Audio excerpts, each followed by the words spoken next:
งาคือมีติปิเพกาวิเชแลงาคือติกาติชูแลติเลเพกาวิมาเฮยาค่างาคือชอยาออตุคโลกาติเชวิออคือคาติผาคาชูโยอาชูโยวิโยกาคาเดติเลอติเกกาพุติลาวิทัปาโตงาคือชอยาอาสติกาวิโยงาคือออตุคโลออคือคากาติเชวิเวอีเวมาโกติยาลิเลทอกาอายีเว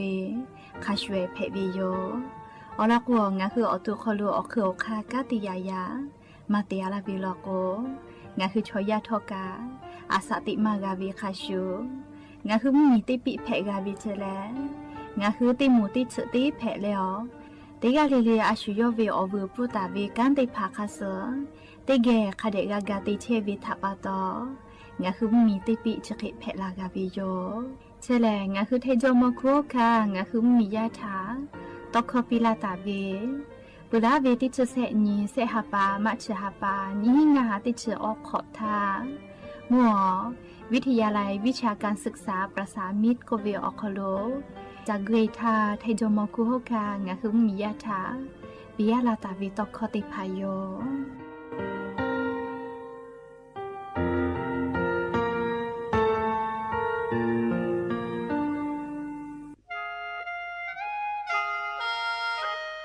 คณะรัฐมนตรีมติจอตาเวคาสนินชกอนิติชหาปานิหิงหาขอชิสขอบิอยาวคโลมติจอเลจิชิตาเวคาสงาหุมมียาบะติเวพ่อปะฮะจอเชเวงาคือไทมีกขอเชอวิชอติภาทาบะติปีแต่ก็แลจิชิตาเวคาสมีเวอเลี้ยวค่ามาตราติชสอคโลกุบตาเวงาคือมีอคโลชอตอชอลุพ่อเวพระราชบัญญัตินิหิงาหันชิญขอคโลกุบตาเวคาสไทมีกคโลพอลุลาและเชลามอวิชอติภาและทะเบียนประวัติภาคเดเจจอวิชอติภาไทมีกคโลลุลาตาวิมีเวอเลี้ยวค่ากฎหมายคาสคเดลุลาเลเชเพตัวอโปงาคือมียติภาษาสถานะคนต่างด้าวเข้าเมืองโดยชอบกฎหมายก็เวบะติภาติปีแต่ก็แลจิชิตาวิโยเปตาเลมาตราสืทวิอคโลกโกบุตาเวพระราชบัญญัติสัญชาตินีหิงาหาหิขออคโลกโกบุตาเวแลงาคือไทมีกคโลปอวิชอไม่กะอปออิติภาไทมีกคโลเชมอและทะเบียนประวัติอคโลบะมาโจเฮเวกายาติภาแลสัญชาติไทยติภาลอเพวิเจกุทีออติอคโลโลโกสำนักบริหารการทะเบียนกรมการปกครองออติอคโลกาจาจาดาเลกาจาลอยวิเจ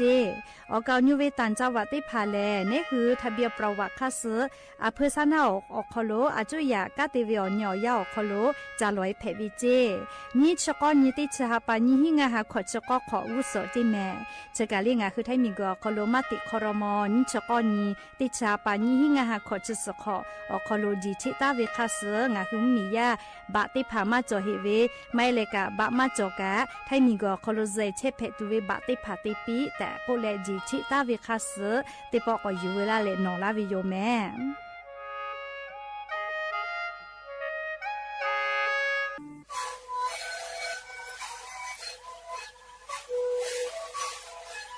ชริคูนคือยาแก้เชื้อเวออกข้อเฉลยและบุคคลตัวผู้ออกทีจังหวัดที่ไหนเอ็นนาบาเตที่โอหาสุดขอตัวเฮเล่นเล่นหลอกเอาพ่อออยาแก้เชื้อนาลีคือและเตชินาลีเล่นตัวเวออยาที่นาลีเคยแต่แล้วพ่อนาลีชอบพายองเล่นเล่นและหูคอก็เชื้อเวและงานและหูคอก็เชื้อสมานนกตาโบเมดิโด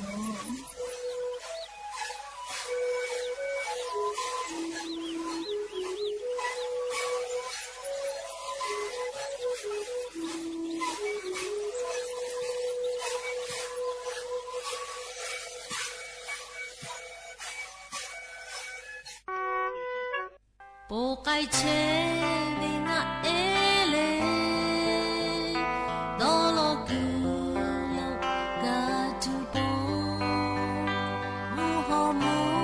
ลีอีจาโตนีมามาลูโจจาเลโปไกเช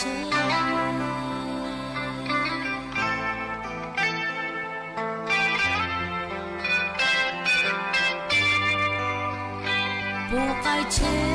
เวงะเอว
မိဂဘေ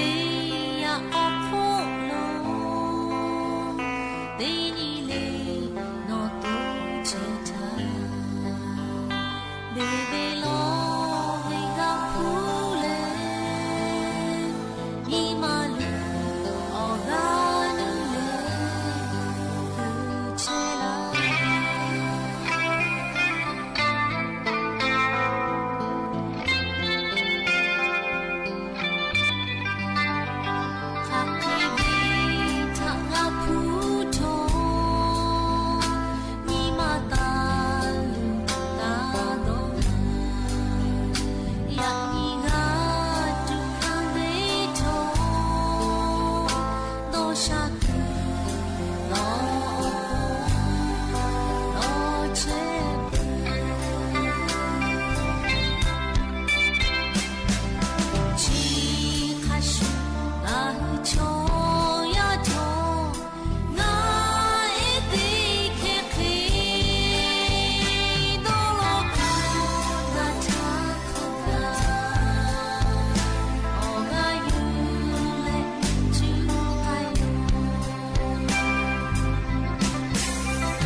อบุดาจาวิโยอย่าเพิ่งหาเตปอทอกาดาจาวิโอญอยาเชอคอโลงาคือละหุเข้าต่อเชวิไรกาอบุดาจาโควิอคอโลกอกะมีลาเลฉป้าอุปาโลเชตาเวงาคืออวิโอญละหุยาติพัทธะติแกอคอกากาดากิเชวิทะปะตออลอเปเลติกาเลเลทะตาอุยอยาวิโอคอโลตอยอแล้วละเซจาลาวิโยแมหาวิอวิอเนียละหุยาค่ะพ่อชื่อพ่อรู้เชตาวิค่ะคิเพเชลีนาเด็กเลเลทอกาจาเมดอเมซุเมกาเมฮาเลดอซาเชอลีนาเตฮาเลเลวิอยาฮินาริควายตาเลกอนาริทาคาไกเตฮาเลเลงะหือละหุคอไรกาอบุดะจากเววิทยุเรดิโอAMติฮิโอฮาสจิคกิโลเฮิรตซ์เตไลพอมงะคือละหุคอตอกไอเชวิโยปุตาเลนิพอติพอFacebook Fanpage สวทเชียงใหม่ AM 1476พอการไลฟ์สดติดต่อไอเจออวิอเนียละหุยาติพัทกะติแกละหุคอพอนาแล้วนี่คือละหุชอเจทะโอกาปิดักอิสิแมมอวิอเนียละหุยาติพาโอลีงาดอจอจาวิตอคอติคอจอวิแมลีไทคอลีใครก็เวลีก็โกลีเชซาจอซาปื้อวิออเจติพัชอแต่ฮอตาวิมาจอฮึกาเวลโกอาชุยอตุยอกากะจาเลกาติยูเวติคาเจติจอเวก็เวเลตอคอชะทางาดอจอจาเลคาเดก็นานีเลดอนีเวอยาโคโลคาเคกามอเลโกโกเลเชซาจอซาปุเวอเจติพาเลลิงาฮึติกาเลติกาปิดะมากาเลคโกงาฮึอตุงาฮึกาติยูเวแมเอโกลิงาฮึชอยาเลกาโลโกเชซาจอซาปื้อทาโลโกลีเชซาจอซาปื้อพอวิทาอายิมาอยู่ไขจากะก็จาลีหมอกอเมวิคัสเลตาคือกะซเวียกะมาซนาเลไลกาเลอาชุยอเวตาเปียวนิมาอาลูคัสกะติเลอสอสาวกาซาพอวิทาเลคาเดมันหาซาไลกาโกเวออกาจอเวอตุทาหาซาเวอยาชอปีมากาเจยาคาโทรศัพท์มือถือกาเล Facebook ลิกวิชอเลตาคือเสียก็คืออุปกาเชียเลลีอยาปีกาเวยาคาชุยอตุทาหาซาวิอยาลโกอยามาจอโกเลลีอายิมาอยู่เฟเตโกเลงะฮือชอเลกาลโกกาลีฟุชิจาวิทาอายิอยู่จาลิตาวาตาคือกับฟุจาเวลีฟุจอมาจาโอลียาคานอจากาวิฟุชติภาอโทมาอปูยาดวเวลีเนคือฟุติจากเลลีเชซาจอซาพ่อวิทามหาซาเลลีอายิมาติลโกติญิโนนาลาโกลาวิทยาทาเรียอานาติผัดเพอลาเวลโก โนคือจากาตาวิพูชได้ผานาชพูสื่ออยู่พูเยตุอปูเจเพลาวิโยงาคือพูจาวิชอติผาลีดอลอวิแลติญิลโกเลียโมลาโลโกจากาตาวิพูชได้ผาเยกุตูเลียวิโอตูเลียฮาเลตูอเจติผาติตูอปูดอแล้วงาคือยาเนทากะทิจุจาเลติญิเลเลกาติเลผู้หาซาตาวิโยเยโกไลกาเลเลียผู้จาวิธานาปติเตเลเชซาจอซาพ่อวิธาอายิมาอยู่วิธาปะตอติญินาลาโกเลโนจากาตาวิผู้ขับปื้กาลีฮาเลฮากาวิโอตูวิโอเจติผาติตูมาเพเลลีนัชพูสื่ออยู่พูเจติกาเยลาวิโยเลโอเคมาเพกาวิลโกยานิงาคือพุสตาจากวิมาเฮเลพุชิจอวิชอเลลีตินิโมลาโกกามาติจากาลาโกกัมอาชุยอตุยหูกาเวเลยาฮูลาปิดอเลลียากาวาวิชกาชเบติจเวยาฮูเวอปออีเวดอกเขาสลอกเลลียาฮูลาตุวิทาชมามาดอโลเลียมาติเลโกโกตินิโยฮูกาอุลาโกเยกาจอลาโกลิโยเยกาพุโยฮูกาโยฮือหาซากาติจากไอเวนาเลเขกัวนี่คืออปอยติผายาเวอวูมาเพจกาเวนาเลชเบติจเวยาเนอปอยเวดอคาติผาลโคลิโอเคดอวิโยเขกัวนี่คือคันนี่คือพุจวาโกเลียยามาจุกาเพเลนี่คือคันนี่คือฮูกาเวลโกอพุคาจาวิชอมติกาเพเวโกเลเลงคือชเบนี่ฮะยาเนยานูอปอยเพวิชอติผาดอกข้าวโคลุชเขจอวิโยเฮโกเลงคือชอมอเพลาทาลีนี่คือค่ะนี่คือหาซาตาวิพุติผาจอเลลีนี่คือกาฟูกาจอเลอานากามาจอเลลีเชซาปื้อเวลโกงาคือมอลาเลลีอาสาเลลาพอกาวิติยาทาลีนี่คือดอเวเคลีจากาเวเคลีกุโตเวกิกากอติติผาคอลูนี่คือติกาวิโยเลพุเซจอมาเลเชซาจอซาพอมาเชซาปื้อเลนาเวลโกเลพุชิจอกานี่คือตับเปียวนาลีนิมาซาตุเวนี่คือเกกะกอติอคโลเกมากาเฮโกยานียาเนยานูติกาเลเลทาดอกคาปิลากาเวเลฟุชกาคาเดจาคาเดหาซาเลตินิโมลาทากามาติเปื้อลาทาเยไกโจอโปคาเดหาซาและลิพุสจาเลหาซาวิคาชูนี่คืออตุกาคาเดเชซาจอซาปื้อเลอานาอโกมากาลุลาตัวอโปกาลิอาชุยอตุเชซาจอซาพอกาอายิคาเดยุงาฮือพุชจาเลเชซาจอซาวิชกาลิติเกยากิกาวิโยลิติป้าเจตินานาปีมากามาเพลิติเกคาเดกานิเกวิโยพุชจอมาเลเยตุโอกามาจอลาโกลีเยมากาลาโกนัชโฟเสยุพุติเพลาโกกาลีนิคามาสเลเขโกงาฮือเชซาจอซาเปือกับฟูมาโกจอลามัวลาโกลีกาติจากามากานะพุจามากาโกลีโอกาซาดาเชซากาชมอเพลาโกมากาปิโอโตเวเลเขโกงาฮือติกาลิลิกายาเนยานูกาติจาเปือวิพุชจาเปือวิอยาโคโลอายิอุจาโลลิงาฮือพุชจาเลหาซาเลตินิโมลาทายตัวอปูกะติเลเลียงาฮืออตูออกาซาคาเดจอเลเชซาจอซาปืตัวอปูกะเลียติเกอายิอยู่เลติเกคาชเวกาติเกวิโยแต่ก็เลอวิอนีลาหุยาติผาทายานิจุเวอยาโคโลงาคือชอยาวิดอข้าวโคโลพุสจาเลเชซาจอซาพ่อวิชติผาติเกกาติเกตูลูเวลก็วิออลอยูเวลาเลเลียวิอนีลาหุยาติผาทาจะเคโอกาปิดาวิโยแม่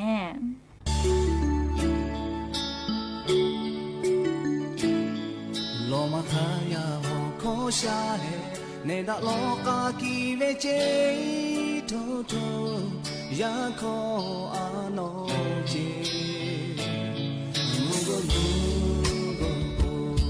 มุโกมุโกโลมา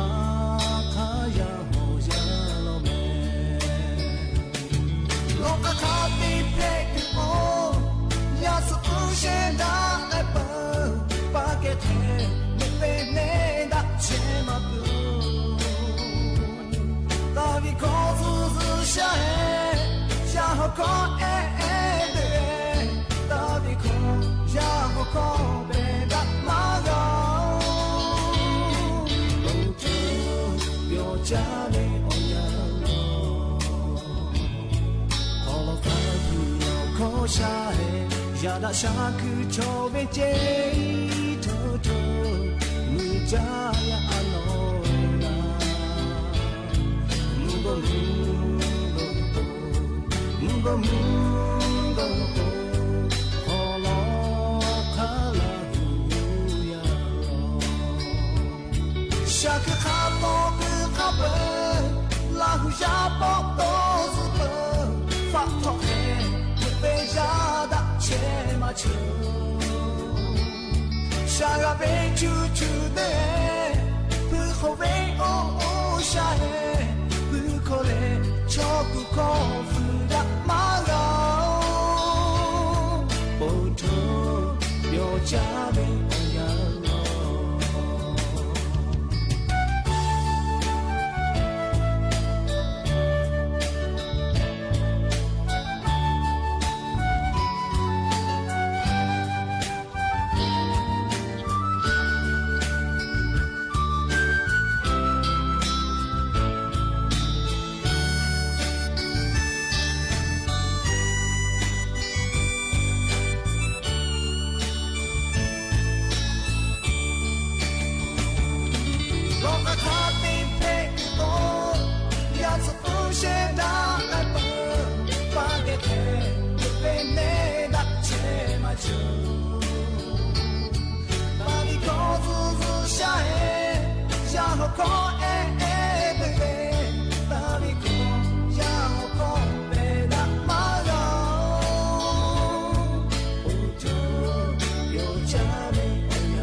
ก็จ้าแลเชซาจอซาพอจ้าดะเว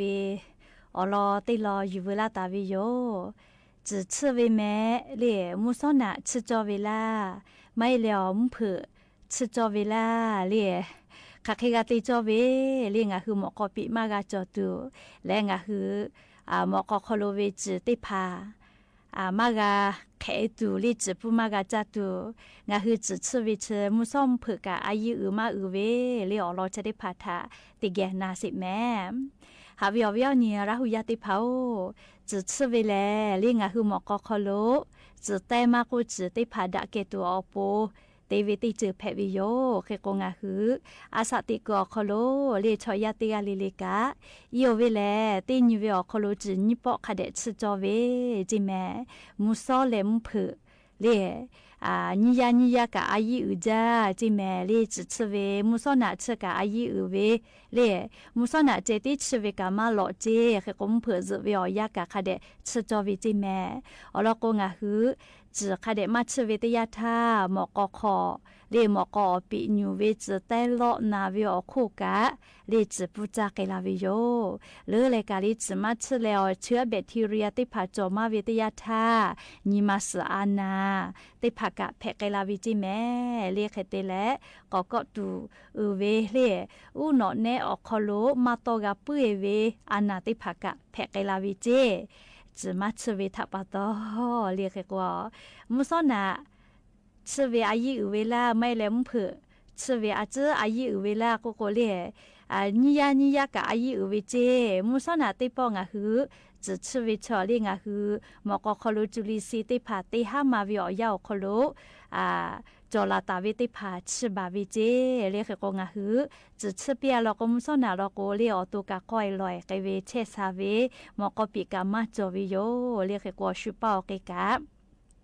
มาอานาวินาเลียวเราก็จะเช้าวิทาปตอหมอกปิมาจอแม่และลิมเผือตาคือเรียมาจุสิท่าจุดสวิชกะอายุจ้าเจอเราก็เผือตาคืองาฮือจุมือกาท่าชอเลียอันนี้คือหมอกคอลูชอลีจื้อตอลาวิเจจื้อกาเลียงาฮือชอยาอตุเชซาจอซาพ่ออายุเวจิแม่ชะถาปตอเผือตาคือวิอยางาคือหมอกคอโลเลจื้อติผาตอลาวิทยาธาเลเชื้อโรคเลออกมาติผาหมอกคอเวียมากะปอดักอีตัวอโปเรียงคือมาจุสิทาเรียหมอกคอจะคาเดชบาเวลาโกจื้อติผาตอลากะเรียจิปุมาจาเวนะหมอกปิกามานิเวเรียแล้วงาคือจะคาเดชเวลาโกจะเก่ากาเวจาตุติผาทอกะเรียหมอกคอลุมาจอวิโยเฮกงาคือจักกะแล้วตะคือเรียหมอกมาเฉลยเคติจวิลโกนี่คือจ้าเวจาตุติผาจอหมอกคอลุจะแต่ขอจะเก่าค่าโกเรียยูเวโยเรียโนคืออชอจ้าเลือเววบาเวียสวานิโลเรียแต่มัวละก็คือยูเวนะเฮกมาดาวิโยเรียชะดาปตออายุจาโลแมเรียมุซอเตปอเลมเผือเตปอเลจิตวิชเลอายุจาโลหรือเลกาชมอติพาโลโกเลเผือมาจุสิทาเลจิคาเดชีวิตเลเรียอายุจาวิโยเจชมอมเผือมาจุสิทาจิมาชาวิโลโกจิเตผูจิเตโลนาและเลจิปูจาเลจิเควิเจเคเตเลมอสลาอูจุฬาลงกรณ์มหาวิทยาลัยพ่อย่ออลอติพากอกุมาลาวิเลจิชเวกาเลคาเดกาชิปอปีวิเจติพาพาโลโกเลติเคติชากาอีกะเมบาเวเรียกโกมกคอจะได้พัชเวมาปอหิเวนะจะรับปตอจะเชเวอคโลเลียตีนิเวนิปอเชเลอีโอวิกาติปอเชเวอคโลนาทีเคเลียอยากคาเดเยเลมกคโลจะได้จะเลเลจะเกาสคาเดทุชบากาตัวโปลีจะชเนเนเลคาเดชจิเมลีอีโอวิกานาทีเคเลชเจคติเลอุเคเลจะเกาเกะบาตุเวติผักกะเยเจเลียวลอกติปปองะคือจะชเวติยาธาจะชตาเจลอกเรียคาเปมากะชบากาวิโยจะเกากาวิโอจะติผักเกกวุเคติผาจอวิโยลิจะเกาชบาตุเวจะเกากาเวติผาบิบาตุเวเลียวเวติผาเยเลดักเกตุคาเดติเจ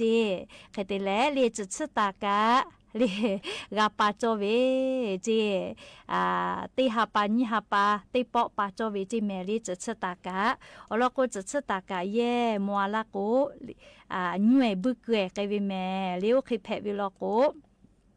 งาคือจุดสกามาปอวินะเลชดาปตอวิอเนราหุยาติพาอาปูเวกาวูเวลโกมาซิไลเลยาคาจืนะ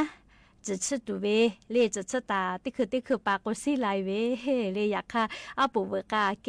อายุจาเวเลจะชตาโยจิเมเลก็ดักเกตูเวอจะได้พาคาเดติจิมก็ขอเลียมซ่อมเพออายุอยู่และจะคาเดชเจแต่ก็แลเลียววิอเนียราหุยาติพัทะจอยาคาสเพเชเวเชซาจอซาพอจ้าดาเวอลอติพายูเวลาเลงคือราหุยาทะจะเคเข้ามาลาวิโยแม่เฮกจะกาลีอยากเพื่อฮะยูเวลาตาวิอลอซาตาติพาโยติกาลิลิการายการบูดาจาโควิรายการนับปุขนอเราโคจเมกาเมฮาเลดอซาปีซาปดาจาวิอเนียซอคดงะคือติปอกอมดาเมอยากเพื่อฮะติกาลิลิอบูจา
สถ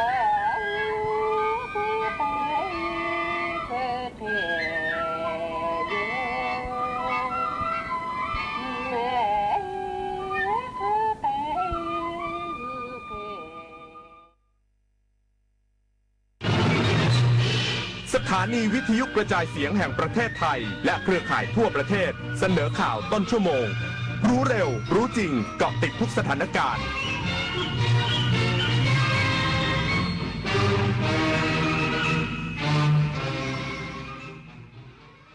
รับฟังข่าวต้นชั่วโมง 21 นาฬิกากับธราวุฒิวิชัยดิษฐ์ครับอดีตลูกน้องคนสนิทพลตำรวจเอกสุรเชษฐ์หักพานยื่นหนังสือต่อประธานรัฐสภาขอให้ส่งเรื่องศาลฎีกาตั้งคณะไต่สวนกรรมการปปช.รับสินบนอีกสักครู่กลับมาติดตามรายละเอียดครับได้เวลาน้องๆหนูๆออกมาร่วมสร้างจิตสำนึกความเป็นไทยใส่ใจสิ่งแวดล้อมพร้อมเปิดมุมมองสู่โลกยุคใหม่กับกิจกรรมวันเด็กแห่งชาติประจำปี 2569 ภายใต้คำขวัญรักชาติไทยใส่ใจโลกสนุกสนานเพลิดเพลินไปกับเกมความรู้นิทรรศการและกิจกรรมอื่นๆอีกมากมายเสาร์ที่ 10 มกราคมนี้ในงานวันเด็กแห่งชาติพร้อมกันทั่วประเทศแสนอาลัยสมเด็จพระพันปีหลวงไทยทั้งปวงหมองหม่นก่นร่ำให้พระผู้เสด็จสู่ฟ้าสวรรคาลัยแนบดวงใจตามพระบาททุกชาติภพปวงประชาน้อมสำนึกในพระมหากรุณาธิคุณเป็นล้นพ้นอันหาที่สุดมิได้ข้าพระพุทธเจ้าคณะผู้บริหารข้าราชการและเจ้าหน้าที่สถานีวิทยุกระจายเสียงแห่งประเทศไทยกรมประชาสัมพันธ์สุขภาพดีเริ่มตั้งแต่วันนี้โดยเฉพาะผู้สูงอายุแค่ลุกขยับวันละนิดเดินช้าๆแต่สม่ำเสมออย่าเครียดเลือกกินให้ถูกหลักพักผ่อนให้เพียงพอที่สำคัญต้องไม่ลืมตรวจสุขภาพประจำทุกๆปีเพราะการใส่ใจดูแลเล็กๆเหล่านี้ช่วยให้ผู้สูงอายุมีสุขภาพจิตที่สดใสสุขภาพกายที่แข็งแรงมาร่วมกันทำให้ทุกวันมีคุณภาพมากขึ้นด้วยการดูแลสุขภาพกันในวันนี้เพื่อให้พรุ่งนี้ท่านยิ้มกันได้อย่างเต็มที่23 มกราคมนี้ห้ามพลาดถนนดนตรีไลฟ์พบกับบทเพลงแห่งความรักความหวังความฝันสื่อประสานด้วยพี่น้องร้องเพลงหนูมิเตอร์และบิวกัลยาณีชมฟรีตั้งแต่เวลา 18 นาฬิกาเป็นต้นไปณห้องออดิโทเรียมอาคารศูนย์ปฏิบัติการสถานีวิทยุกระจายเสียงแห่งประเทศไทยลงทะเบียนเข้าชมได้ที่ Facebook Fanpage ถนนดนตรีเรายังเป็นนักเดินทางอดีตลูกน้องคนสนิทพลตำรวจเอกสุรเชษฐ์หักพานยื่นหนังสือประธานรัฐสภาขอให้ส่งเรื่องศาลฎีกาตั้งคณะไต่สวนกรรมการปปช.รับสินบนทองคำ246 บาทพันตำรวจเอกภาคภูมิพิสมัยอดีตลูกน้องคนสนิทพลตำรวจเอกสุรเชษฐ์หักพานอดีตรองผู้บัญชาการตำรวจแห่งชาติเดินทางมายื่นหนังสือต่อนายมงคลสุรสัจจะประธานวุฒิสภาซึ่งทำหน้าที่ประธานรัฐสภาเพื่อให้ยื่นเรื่องต่อศาลฎีกาดำเนินการเอาผิดนายเอกวิทย์วัชวัคคุกรรมการปปช.กรณีรับสินบนทองคำ246 บาทเพื่อช่วยเหลือพลตำรวจเอกสุรเชษฐ์ในคดีเว็บพนันออนไลน์และขั้นตอนหลังจากนี้จะส่งเอกสารให้สมาชิกวุฒิสภาทั้ง200คนรับทราบและดำเนินการตามรัฐธรรมนูญมาตรา236มีสมาชิกรัฐสภา1 ใน 5หรือ40คนยื่นเรื่องต่อประธานศาลฎีกาให้ตั้งองค์คณะไต่สวนดำเนินการเอาผิดกรรมการปปช.เพราะรัฐธรรมนูญกำหนดให้ดำเนินการผ่านประธานรัฐสภาพร้อมระบุการที่ตนเองเปิดหน้าออกมาเปิดเผยความจริงทุกอย่างในวันนี้มีฟังเส้นสุดท้ายคือการที่ผู้บังคับบัญชาโยนความผิดเกี่ยวกับเรื่องการติดสินบนทองคำ246 บาทต่อปปช.มาให้ตนเองและเพราะต้องหยุดยั้งกระบวนการเหล่านี้โดยยืนยันว่าการออกมาเปิดเผยข้อมูลครั้งนี้ไม่ได้มีผลประโยชน์แลกเปลี่ยนกับทางตำรวจชวิสาประทุมมารายงานบริษัทไปรษณีย์ไทยจำกัดอำนวยความสะดวกประชาชนเพิ่มช่องทางให้สามารถชำระอากรขาเข้าและภาษีมูลค่าเพิ่มสิ่งของนำเข้าจากต่างประเทศผ่านทางบุรุษไปรษณีย์เริ่มแล้ววันนี้นายดนันท์ สุพัชรพันธ์กรรมการผู้จัดการใหญ่บริษัทไปรษณีย์ไทยจำกัดเปิดเผยว่าจากนโยบายของภาครัฐในการจัดเก็บอากรขาเข้าและภาษีมูลค่าเพิ่มหรือแวตสำหรับสิ่งของที่นำเข้าจากต่างประเทศตามพิกัดศุลกากรสิ่งของมูลค่ามากกว่า1 บาทแต่ไม่เกิน 1,500 บาท ซึ่งมีผลบังคับใช้กับสิ่งของส่งทางไปรษณีย์ขาเข้าทุกประเภทการขนส่งทั้งทางอากาศและภาคพื้นที่มาถึงประเทศไทยตั้งแต่วันที่ 1 มกราคม 2569 เป็นต้นไปโดยขั้นตอนการดำเนินการเมื่อสิ่งของถึงประเทศไทยจะเข้าสู่กระบวนการตรวจสอบและประเมินมูลค่าโดยกรมศุลกากรซึ่งไปรษณีย์ไทยจะตรวจสอบสติกเกอร์ศุลกากรที่ผนึกบนพัสดุเพื่อแจ้งรายละเอียดค่าอากรขาเข้าและภาษีมูลค่าเพิ่มให้ผู้รับทราบอย่างชัดเจนและพร้อมอำนวยความสะดวกในการรับชำระค่าอากรขาเข้าและภาษีมูลค่าเพิ่มผ่านทางบุรุษไปรษณีย์อาทิ QR Payment หรือเงินสดและไปรษณีย์ไทยจะนำส่งเงินค่าอากรขาเข้าและภาษีมูลค่าเพิ่มเข้าสู่ระบบอย่างถูกต้องโปร่งใสให้ตรวจสอบได้ต่อไปนันทภัสแสนตุ้มรายงานเรือนจำกลางอุบลราชธานีจัดกิจกรรมมหกรรมของขวัญปีใหม่ผู้ต้องราชทัณฑ์โดยมอบชุดของขวัญแก่ผู้ต้องราชทัณฑ์กว่า 5,500 คนพันตำรวจโทประวุฒิวงศ์ศรีนินทร์อธิบดีกรมราชทัณฑ์เป็นประธานในพิธีเปิดกิจกรรมมหกรรมของขวัญปีใหม่ผู้ต้องราชทัณฑ์และกิจกรรมทานน้ำใจจากหลวงตาสิ้นคิดถึงศิษย์ผู้สำนึกดีณเรือนจำกลางอุบลราชธานีมีหลวงตาสินทรัพย์จารณธรรมโมหรือหลวงตาสิ้นคิดประธานสงฆ์พุทธอุทยานวัดป่าบ่อน้ำพระอินทร์และคณะญาติธรรมร่วมจัดกิจกรรมสุขสันต์วันปีใหม่ 2569 ด้วยการมอบผ้าห่ม 3,000 ผืนพร้อมชุดของขวัญวันปีใหม่แก่ผู้ต้องราชทัณฑ์ 5,512 คนและเทศปลุกจิตให้ตื่นด้วยธรรมเพื่อเป็นการแสดงความห่วงใยอาทรและหวังดีต่อผู้ต้องราชทัณฑ์ให้กลับตนเป็นพลเมืองที่ดีมีคุณภาพต่อตนเองครอบครัวและสังคมทั้งนี้อธิบดีกรมราชทัณฑ์ได้ร่วมถวายโล่ประกาศเกียรติคุณแก่หลวงตาสินทรัพย์จารณธรรมโมพร้อมมอบโล่ประกาศเกียรติคุณหน่วยงานภาคีเครือข่ายทั้งภาครัฐและเอกชนโดยตลอดระยะเวลาที่ผ่านมาหลวงตาสินทรัพย์และหน่วยงานภาคีเครือข่ายร่วมบูรณาการทำงานในการพัฒนาพฤตินิสัยผู้ต้องราชทัณฑ์สนับสนุนภารกิจของเรือนจำกลางอุบลราชธานีเสมอมาเช่นการตั้งกองทุนหลวงตาสินทรัพย์เพื่อสร้างชีวิตใหม่ผู้พ้นโทษสงเคราะห์ค่าพาหนะกลับภูมิลำเนาสำหรับผู้ต้องขังไร้ญาติทุนการศึกษาบุตรผู้ต้องขังรวมทั้งสวัสดิการสำหรับหญิงตั้งครรภ์และเด็กติดผู้ต้องขังปริมบัติโสภาภาครายงานจบข่าวธราวุฒิวิชัยดิษฐ์อ่านรับฟังข่าวครั้งต่อไปเวลา 22 นาฬิกาครับติดตามข่าวที่นำเสนอไปแล้วได้ที่ www.thainews.prd.go.th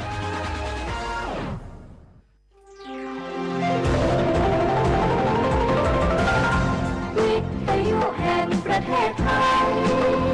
ให้ความรู้คู่ความสุข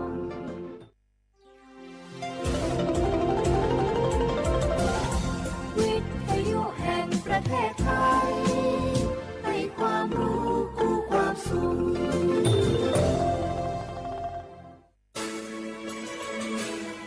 สถานีวิทยุกระจายเสียงแห่งประเทศไทยจังหวัดเชียงใหม่ AM 1,476 กิโลเฮิรตซ์สถานีวิทยุภาคภาษาชาติพันธุ์แห่งเดียวในประเทศไทยที่มีความทันสมัยเชื่อถือได้สร้างอัตลักษณ์กลุ่มชาติพันธุ์สู่สากล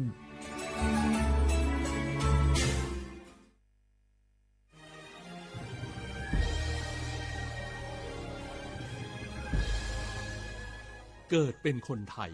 เติบโตบนผืนแผ่นดินไทยจงภูมิใจในความเป็นไทยชาติไทยเรานั้นนับเป็นชาติที่มีความเป็นมาเก่าแก่ยาวนานเรามีภาษาวัฒนธรรมและมีสิ่งต่างๆที่เป็นเอกลักษณ์ให้เราได้ภาคภูมิใจในความเป็นคนไทยเราควรเห็นคุณค่าและมีความรักชาติหวงแหนแผ่นดินอันเป็นมรดกของบรรพชนร่วมภาคภูมิใจในความเป็นไทย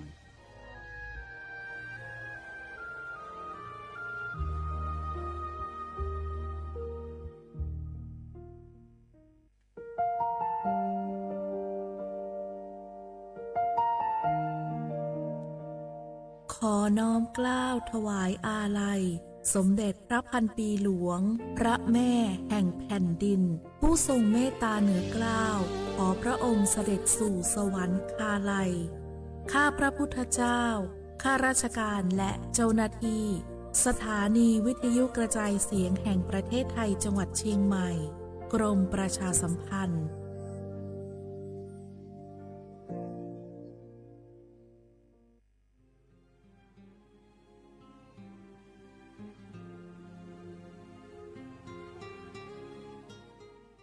This is a moment of profound grief for the Kingdom of Thailand. We, the collective voices of Radio Thailand Chiang Mai, join the Thai nation in mourning the passing of our beloved Queen Martha, Her Majesty Queen Sirikit. Her life was a testament to the unwavering service, grace, and deep love for the Thai people. Our humble condolences and thoughts are with His Majesty the King, the royal family, and all the Thai people during this deeply sorrowful time. We will remember her forever.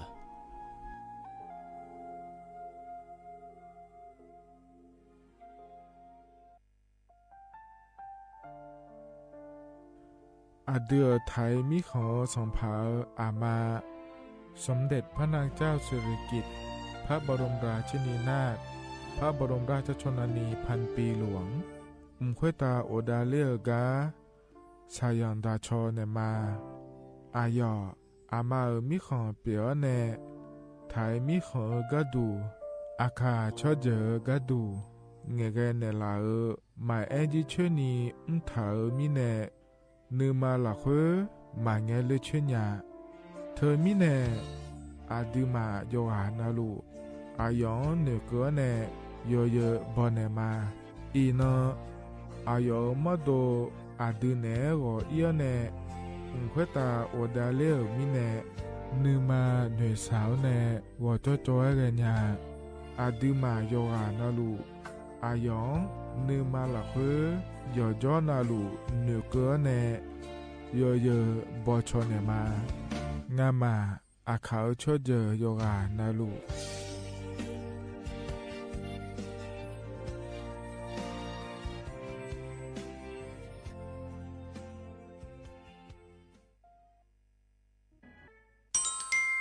อาเย็นเยเจลังเงอานนีเชวบาลาเชสีอาคนนีพังอายาโกเชสิเงนอแต่ก็คณะรัฐมนตรีบอจาวล้วนอาเย็นนี้สัญชาติก็กอสาลัวเดินชาวบ้านเนี่ยก็ดูเดและบจางอาเดยเนียวเด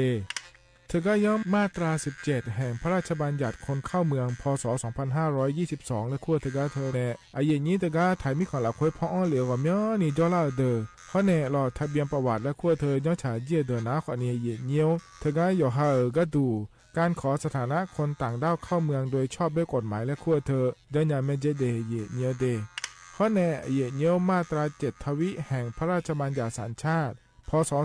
2508อาเยนี้เฮก็ถ่ายมิขอละคุยเดแล้วแน่อาดามงนะอามาเธอกาทะเบียนประวัติบุคคลไม่มีสถานะทางทะเบียนและอ้อเธออาเยนี้สัญชาติสัญญาเมเจเดเยเนียวเด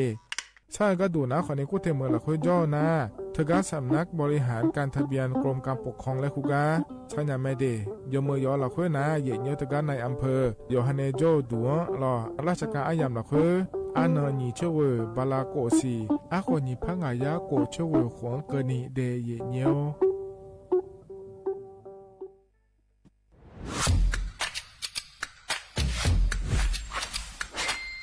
กลับมาแล้ววันนี้กับโครงการคนละครึ่ง plus รัฐออกครึ่งประชาชนออกครึ่งช่วยเศรษฐกิจไทยหมุนเวียนเติบโตถ้าเราช่วยกัน plus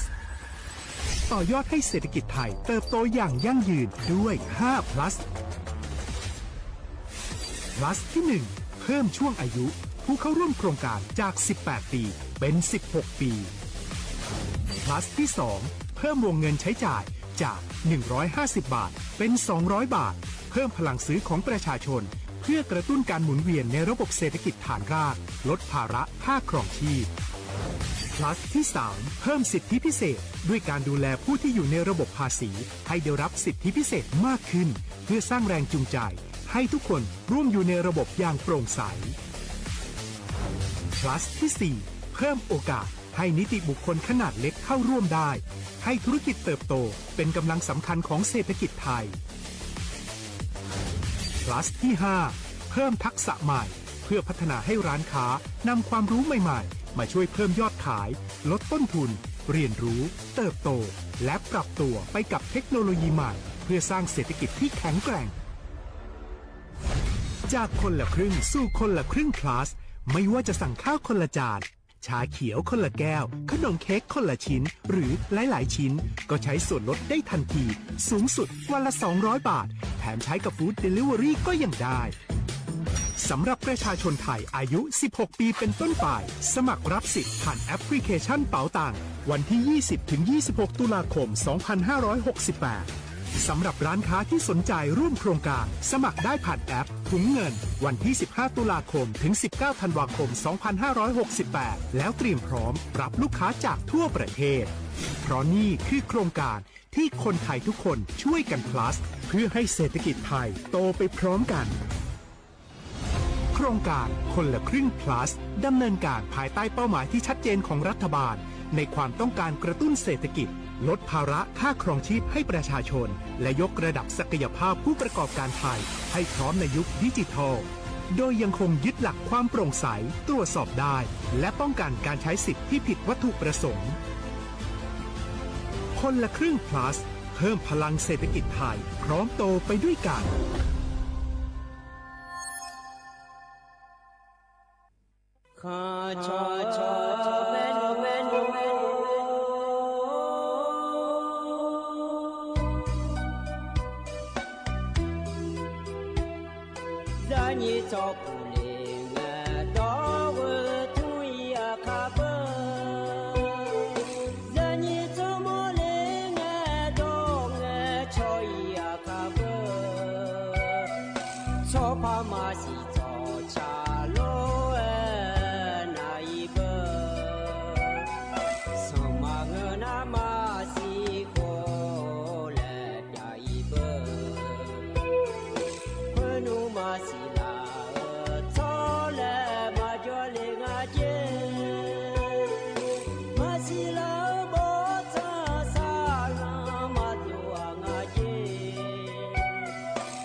จงคนนี้ยอมมือพาฉันเลยเด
กันเนี่ยนะงานเนี่ยก็แหลมถาเฮเยเนี่ยจะกะเอกะ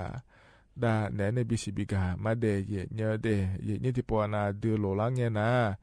อยู่หาอีกข้างละคุยแต่มาเงอรอเยเนี่ยอุมานาลังเนี่ยโลแล้วเลยนี่กันนี่เยโลลังแมนเยนี่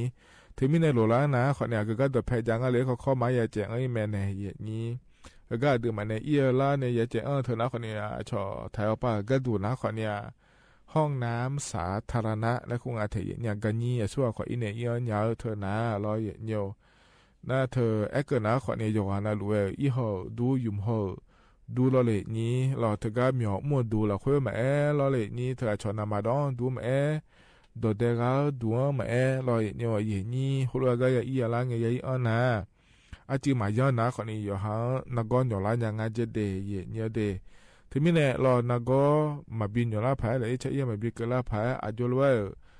ย้อนยาผางาแล้วยืนอยู่ในจักรเอกาดาเนี่ยในบิสิบิกาเนี่ยเดียเนี่ยเดียดึงมายุ่งยังกันนะเลยเนี่ยกันนี่อาเกมัวอาเกกาเราชอบห้องน้ำสาธารณะเลยขั้วเธออย่าบุยเสือๆอย่างงั้นเลยแล้วอย่าจอนะลูกอีเนี่ยละเนี่ยเราอยู่มัวกา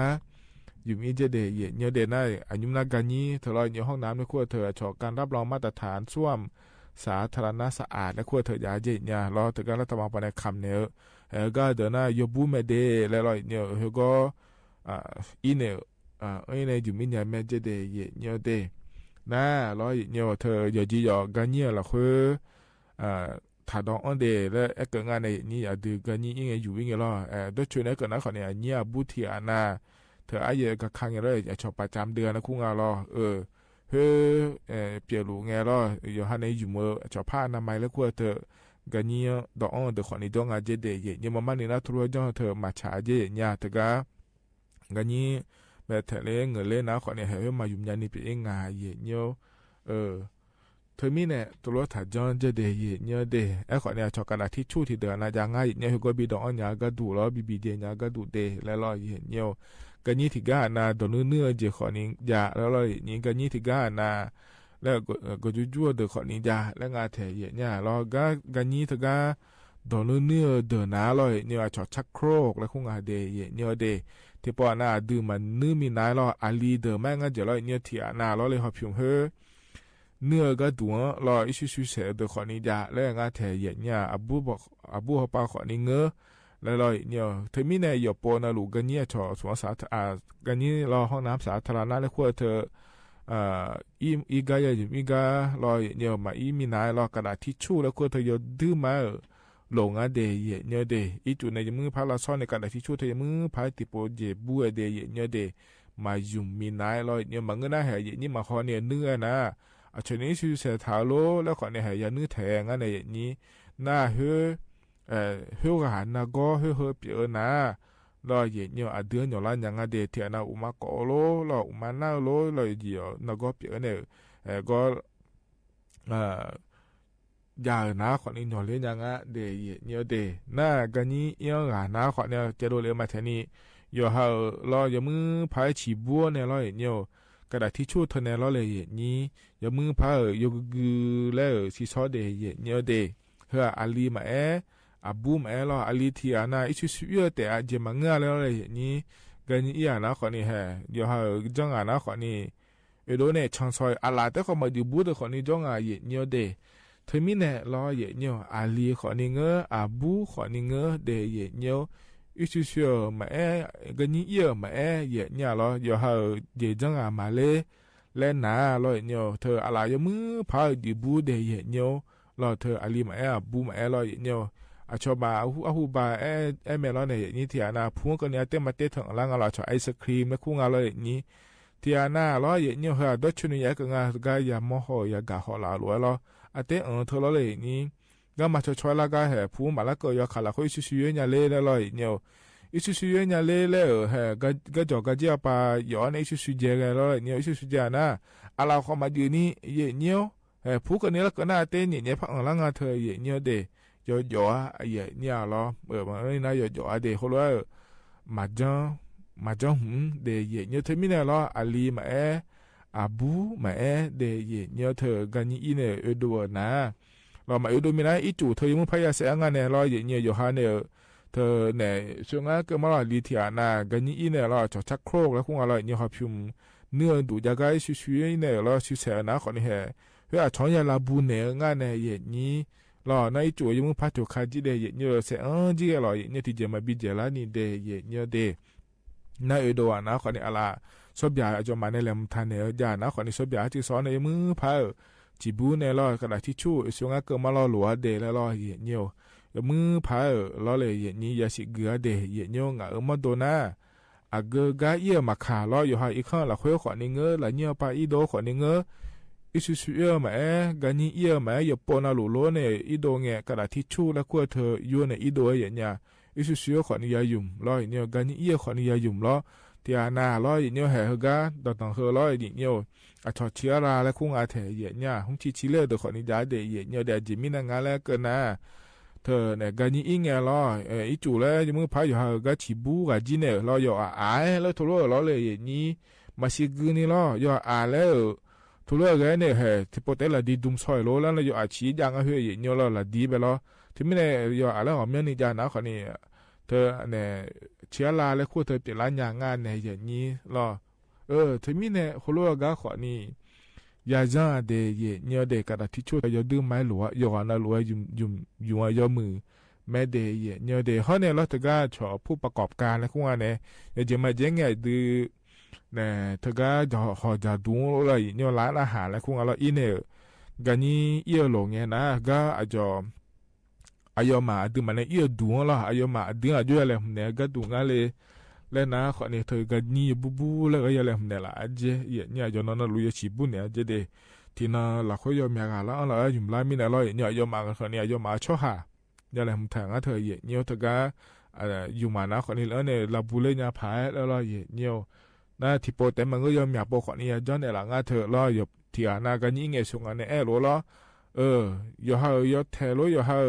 จังอ่ะนะคนเนี่ยแถมีเนี่ยเจดูเอรู้ละที่อานาอีจุดแต่ว่ามันถูกขาเนี่ยจอเดยเนี่ยเดเธอเนี่ยอีจุดเดียวมาเสียงอันนี้ล้อเลยนี้เธอมีเนี่ยหัวเราะมอนะคนนี้หายมาคนนี้ยันจอนเนี่ยงานเนี่ยนี้น่าชอบอยากหุ่มมาคนนี้อะไรมันทานเนี่ยจะเดยเนี่ยเฮือนี้ที่อานาล้อเธอพอจะดูโลนะดูโลแล้วหัวเราะเด็ดพองฐานะคนนี้เลยมันเนี่ยพายแล้วเนี่ยเลยเดยเนี่ยเดหน้าทางขยะแล้วคงอะไรเนี่ยอย่างเงี้ยต้องจะบีเดียดูคนนี้จะอะไรมันทานเนี่ยแล้วเดยเนี่ยเดเธอมีเนี่ยเนี่ยล้อเธอดื่มมาก็อยู่มีปาฏิโปพายเกิดมาแถเนี่ยล้อเจยังพายงานกันยิ่งเงี้ยแล้วนะขอเนี่ยเธอเนี่ยยุ่งนุ่มนะเบอร์ อีจูในที่โซ่เจและยังอะไรอีจูอาจจะขอนี้จะรอหน้าเหมือนกันนะขอเนี่ยเธอนับโบเนี่ยขอนี้ที่โซ่ยาแล้วขอนี้จะเธอก็เธอหัวขอนี้ยาจ้องาเจเดยเนี่ยเดอย่าหยองอารมณ์มาหยองอารมณ์แล้วที่อย่าห้องงานเนี่ยนี่น่าจะงานเนี่ยรัวลอยเนี่ยขอพิมพ์แล้วเธอก็ดื่มมันนี่มีนะชอชักโครแล้วคุ้งอร่อยเนี่ยเธอก็เธออย่าบุ้งอารมณ์แล้วขอนี้อย่าห่อล้อหน้าด่าโอล้อดื่มมันเลยช่างอีล่าเธอก็ยิ่งอะไรเงี้ยล้อเธอก็ขอนี้ยาจ้องล้อเลยอย่างนี้เธอมีแนวเดียเธอก็เล่าพังเธอแต่ขอนี้ร้อยเนี่ยชอรูปบิดแล้วคุ้งอร่อยกับเจ๊พังจุนเบอร์แล้วดื่มมาอีล่านะขอนี้เขาก็ยังเหนื่อยเรื่องเธอเนี่ยที่อ่านน่าจะงานเกินมาล้อเราโอพิเทียเนี่ยชื่อนะขอเนี่ยเฮก็เราพยายามเหยียดเล่นเธอเหยียดเนี่ยมาลาบูมินาเราเลยเหยียดนี่เธอไม่ได้ง่ายเกินมาเราเหยียดเนี่ยยอนาลูโดนะอีจูยมือพาละชิบูเดแล้วมันก็น่าเฮก็เนี่ยขอเนี่ยนักก็เทียหย่อเล่นยังไงเดเหยียดเนี่ยเดเธอไม่ได้นะขอเนี่ยยอนาลูกันนี้ล่ะเธอชอบเนี่ยแหลมถากาจอลองห้องน้ำสาธารณะและครัวเธองานอย่างนี้อีเนี่ยรออยู่ให้ย้อนยาผายแล้วรอหัวรถย้อนเดแล้วจะกะกะดาเนี่ยบิสิบิกาเลเดยเนียวเด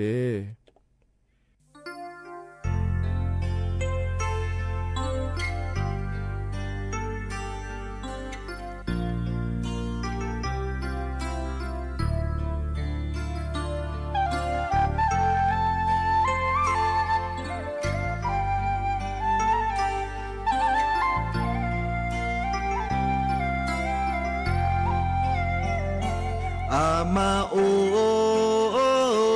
อาดาโออาลีเฮ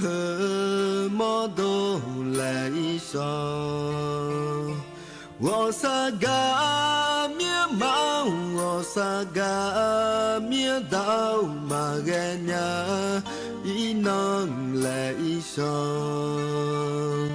มาดาวดอega manahaga ali hoga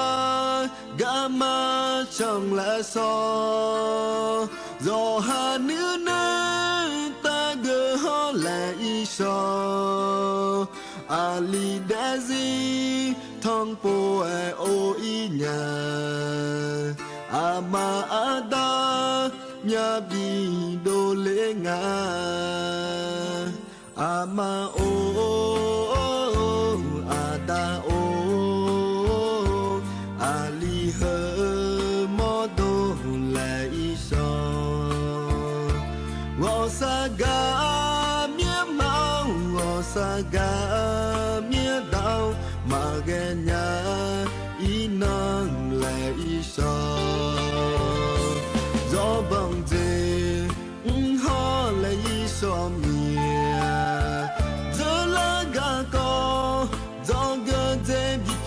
ma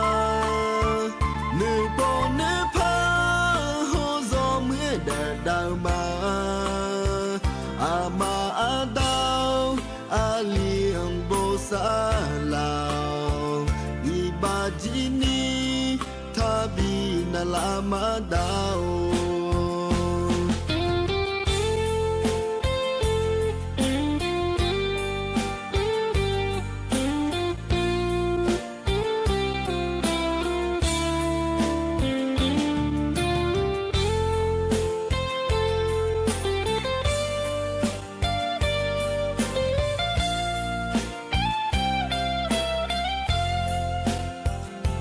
ama o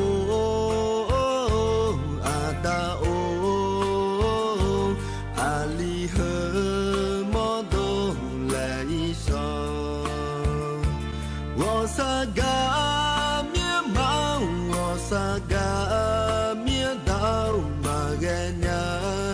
inang lai so ma dao do ega manahaga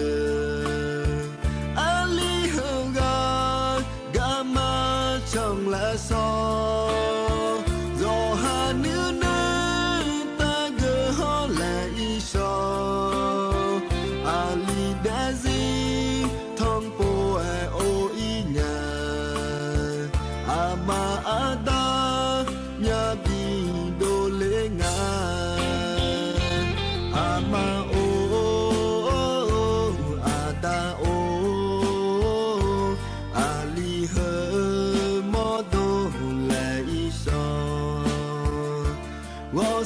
กา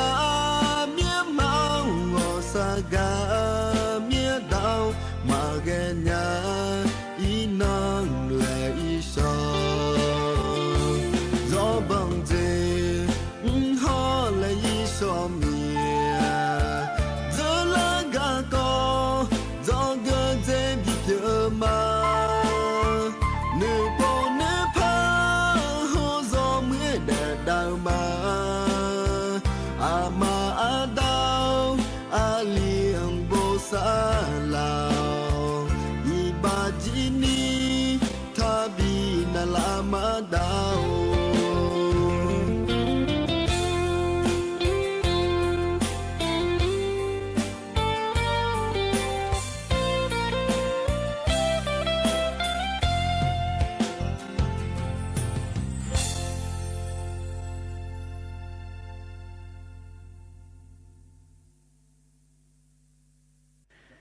ไอ้เนี่ยช่วยหาอะไร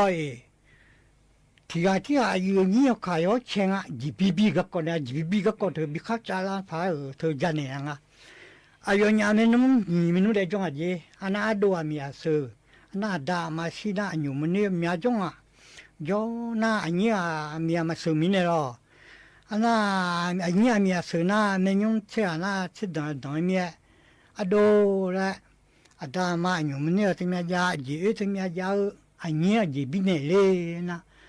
น้อยอยู่จีบีโอลาเนี่ยแล้วน้องมียามาซื้อแล้วอยู่เนี่ยพอหือแล้วเดียวหางารอแล้วน้อยเนี่ยจีมียาเนี่ยเฮ้ตัวแต่ดูอามาดาจีเธออันอยู่มันเนี่ยห้องเนี่ยชัวร์งั้นสิ่งนั้นเนี่ยตัวจอมแม่ผิวถึงเนี่ยยา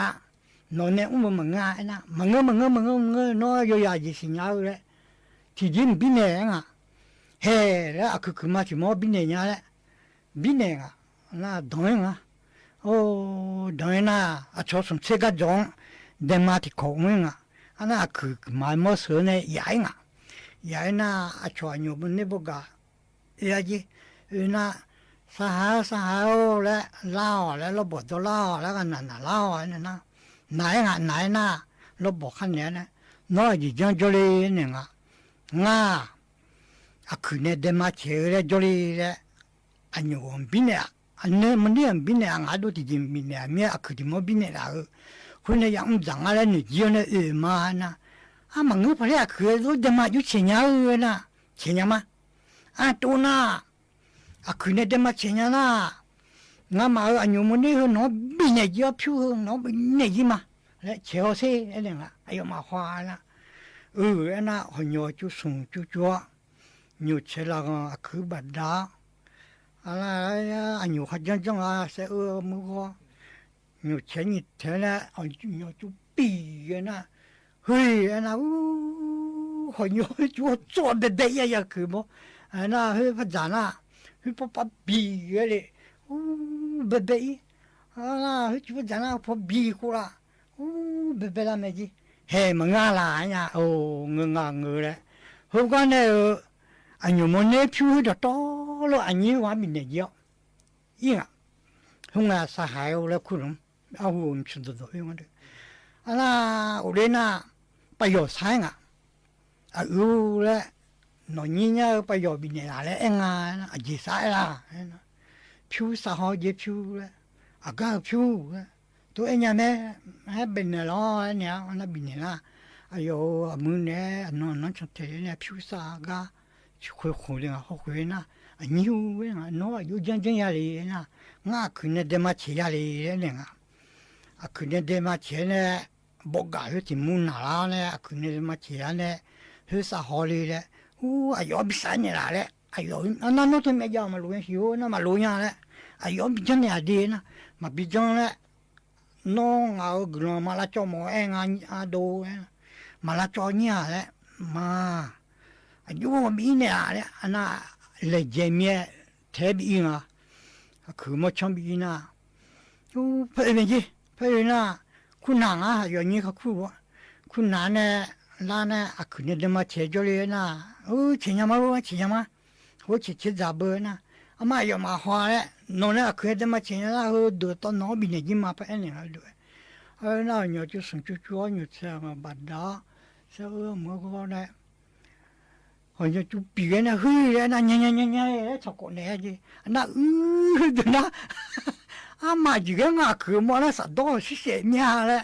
啊就把比人呢，黑人呗年要把解开南去，把些没些些，那嘛那啊南去这啥把看没去么，那就比人呢，啊咱呢都当有人呢。啊，老我叫弄不个火比高，也比高些没就的啦。啊，啥到西面嘞，忙个哎啊话嘞，啊你啊呢，去读一句啦，第三呢，把也这嘛不帮把天啊，把天啊，有嘞啊，啊都嘞两啊去嘞呐，啊刚啊去嘞，拍那用年拍跑一了嘞。跑一样啊，就比人家那么去不解开了，第二那有那的当，哎牛了有没都有呀，哎要搞不嘞，哎要塞了嘞，大家谁呀？第谁呢？我去听嘛呀？啊那我除了哎嘛嘞，俺个人嘛来讲啊嘞，别那，我讲嘛不木啦，别也就我有啊，有那。碰啊gaya nga a khu mo jo ga ba da ka na gaya nga phu kho ga ya ji a phu kho ba na ti khe ngo bi na phong na ba ga le na o a lu de ga di to ba ga le ti khe ngo bi na phong ga nga su thong ga le ngo jo ba le pa sa le nga ngo mi lo pa sa ne pa je le wo yu jin ya ni na pa ya ji no ne a khu di se tha kwa mu yo le pia yu nya lu ga le me do a le ana yo ngui ya di ya o ma bi ngui na ma la cho mo ya na ma la cho ma pha cha man chu pa na la ma lo ji chi mi a do mi ma lo chi bi yi nga bi ne ngui pia je yu na phong ga ya nga chu nga lo ga nga ji ana ti khe phong a su pu ga ya la yo ni ta mi lo phong ya phong ga nga hong ga lo ma ke do ga le哎，我从不干了的，上面手干的那女不用啊，我叫那好那哈路大不多了，啊噜是呀呀，都没去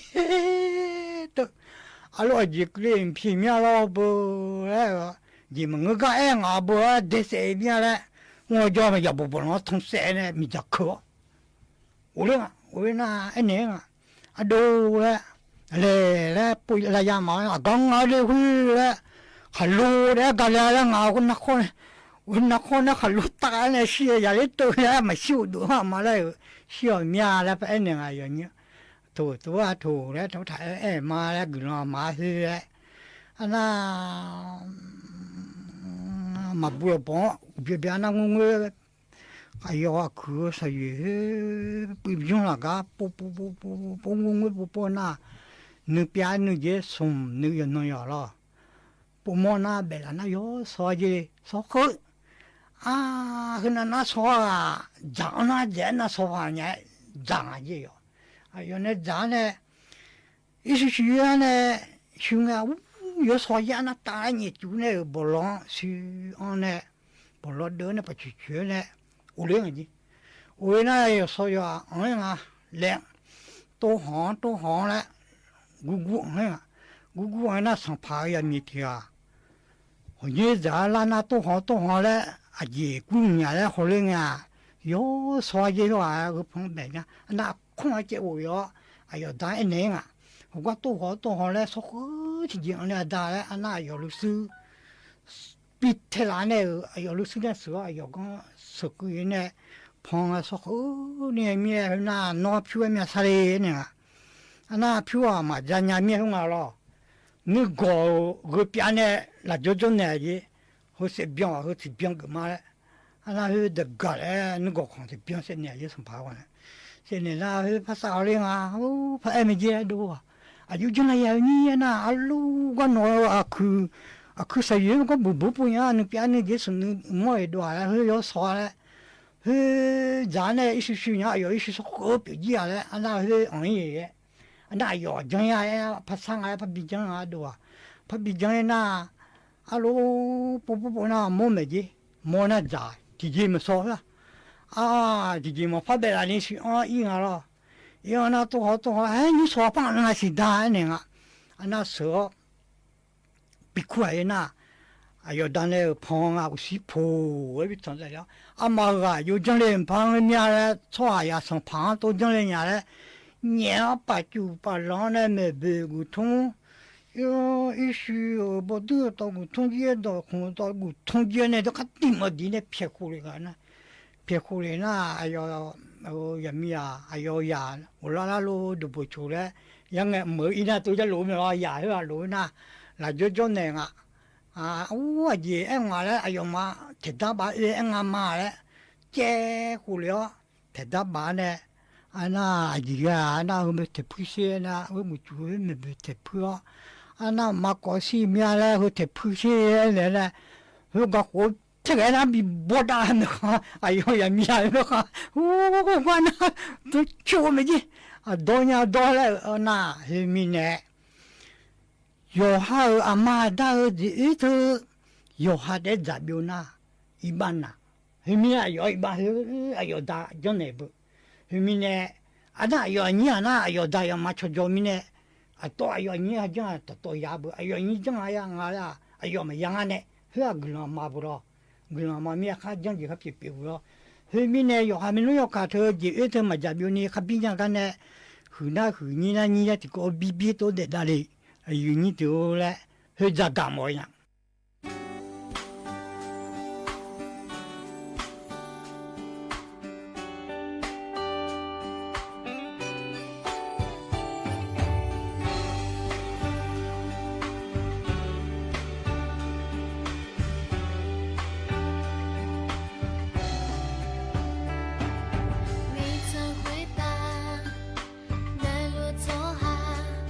有我那路呀西。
那都要真啊！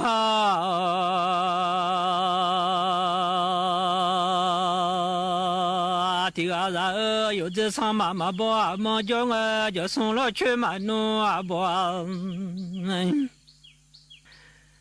这个小了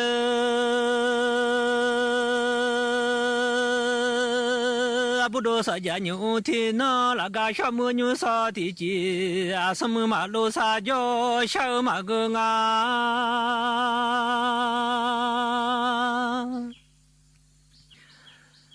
什么啥多啊，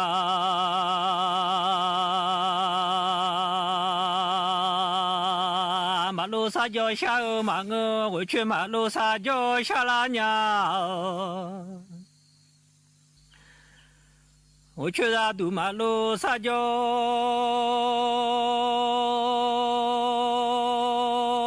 小拉家什么卡吉马路家啦，爷马个我去卡吉马路家啦，爷啦了小拉娘，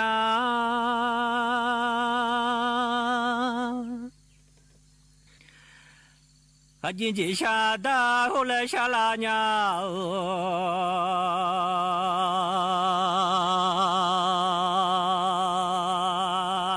大老姐下大香啊，大老马苏姐下小马啊么，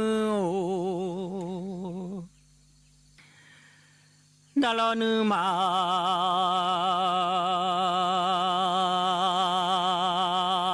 苏姐下小马个，大老车你呀苏苏啊么。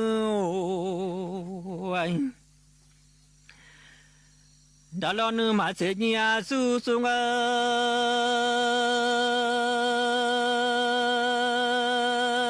你送姐下边没送当啊，在来马下你送姐下边没送那，朋友家来马口里娘么，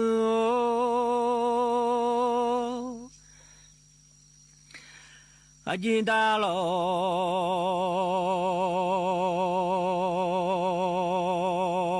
一下大下啊，哈吉你那大将爱木拍上，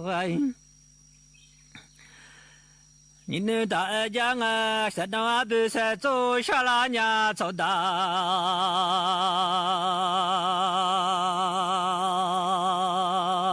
山东走大不是走那大你阿拉。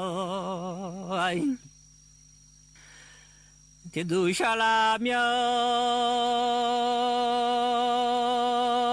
咱都要真啊听啊，有哈吉那帮养木长那大你啊拉天主下个去到咱小宝都下拉娘，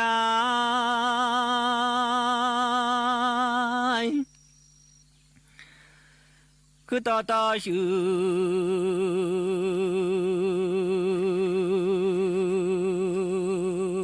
那小宝都上啊，什么啥都马路撒娇，下欧马我，我去马路撒娇上啊，我去那都马路撒娇，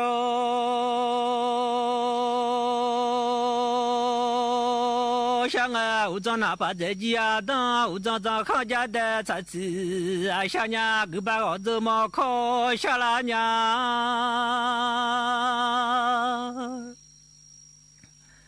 我把chuẩn bị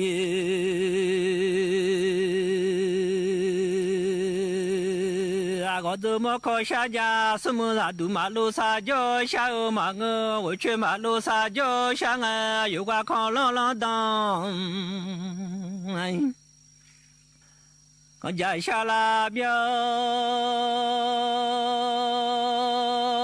不多少家牛少天呐，和大马你鸟康，咱老婆马正下拉娘，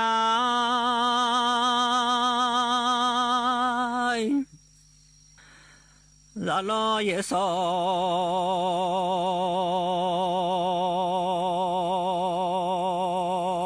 婆马正下个有个拉冷塞好。那都下拉苗，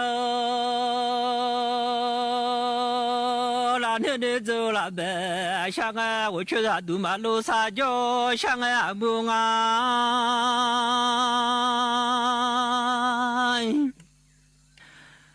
我去马路上就想啊，我站在街上马上来娘啊那把，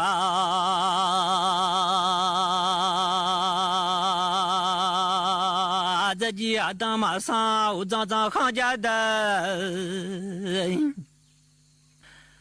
在芝麻上面。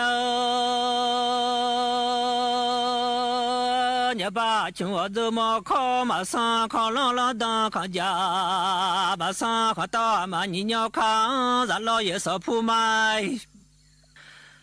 咱马上考朗朗当康家，马上路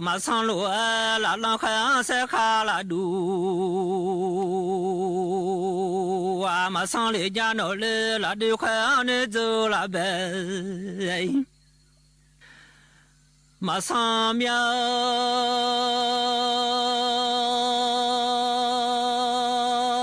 我去都马路上就想俺大老姐下大想俺姐下马去家来马后娘，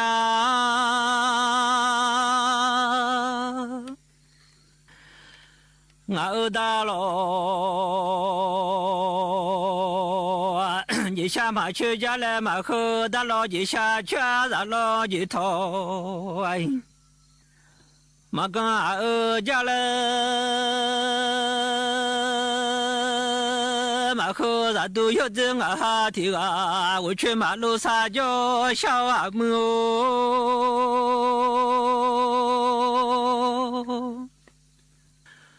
我去咱都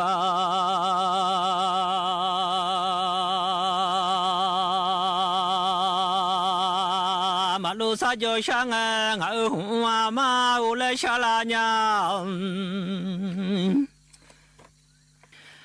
俺妈了红啊妈，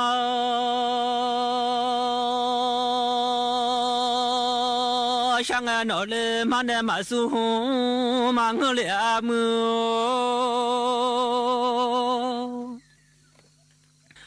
妈老女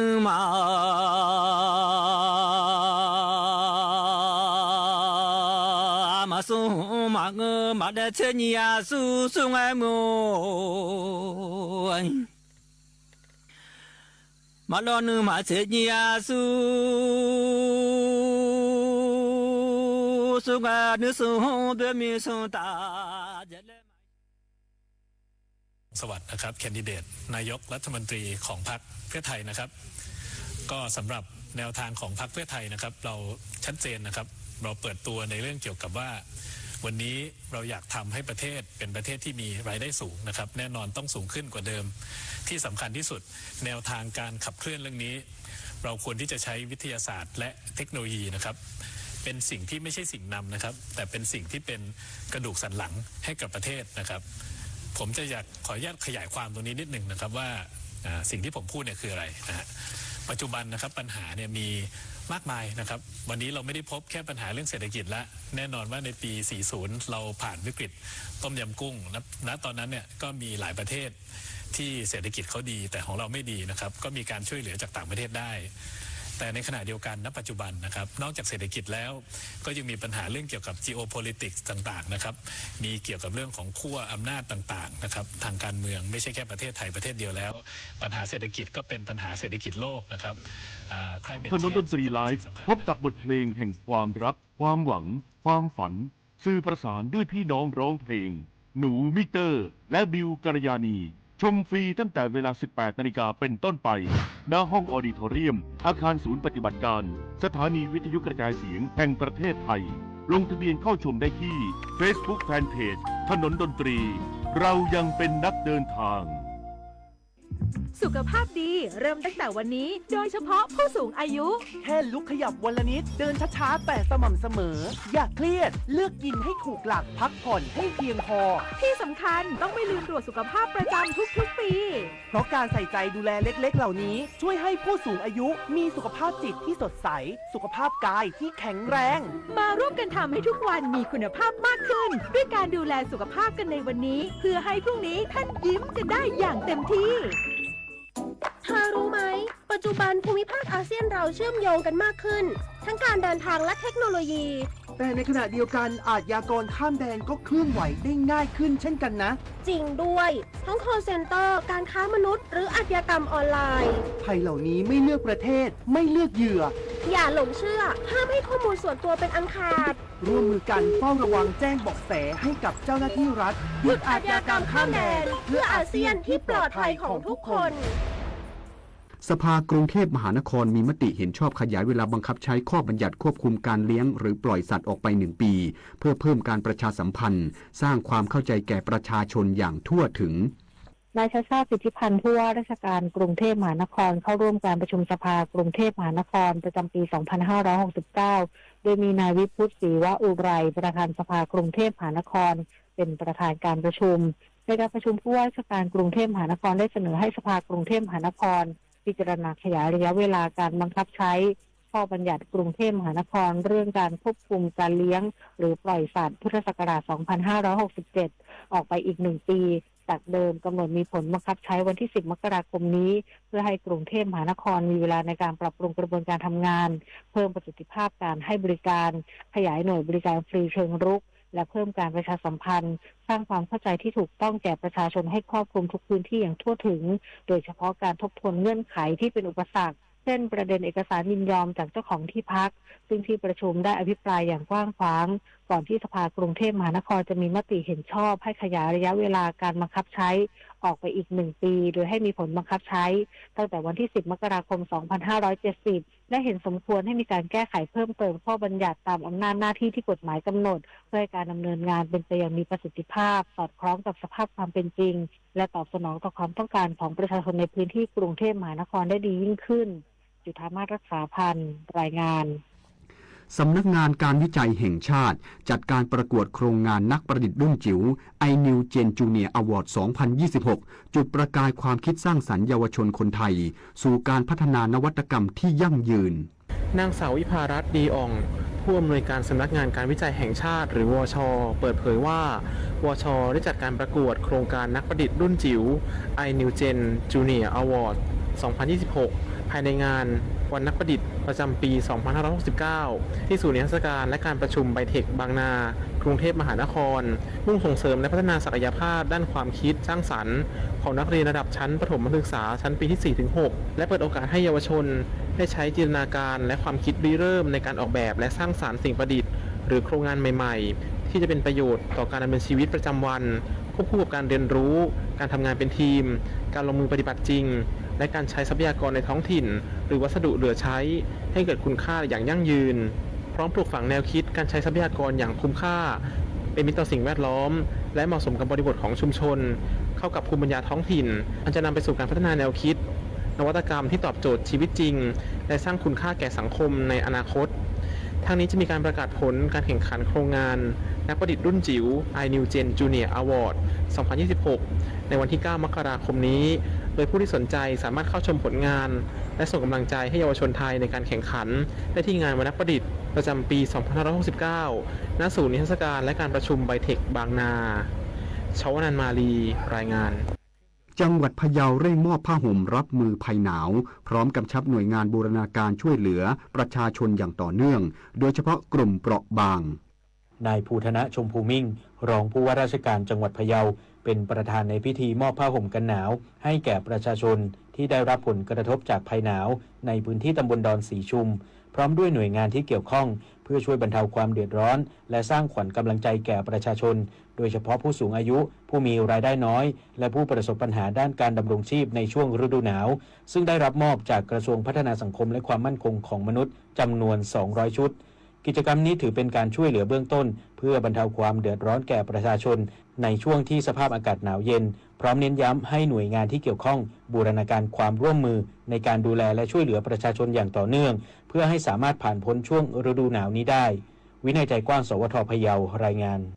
จบข่าวธาราวุฒิวิชัยดิษฐ์อ่านรับฟังข่าวครั้งต่อไปเวลา 23 นาฬิกาครับติดตามข่าวที่นำเสนอไปแล้วได้ที่ www.thainews.prd.go.th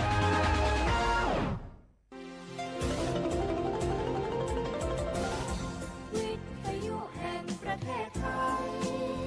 ให้ความรู้คู่ความสุข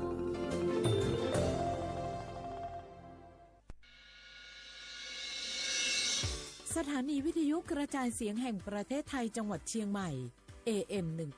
1476 กิโลเฮิรตซ์สถานีวิทยุภาคภาษาชาติพันธุ์แห่งเดียวในประเทศไทยที่มีความทันสมัยเชื่อถือได้สร้างอัตลักษณ์กลุ่มชาติพันธุ์สู่สากล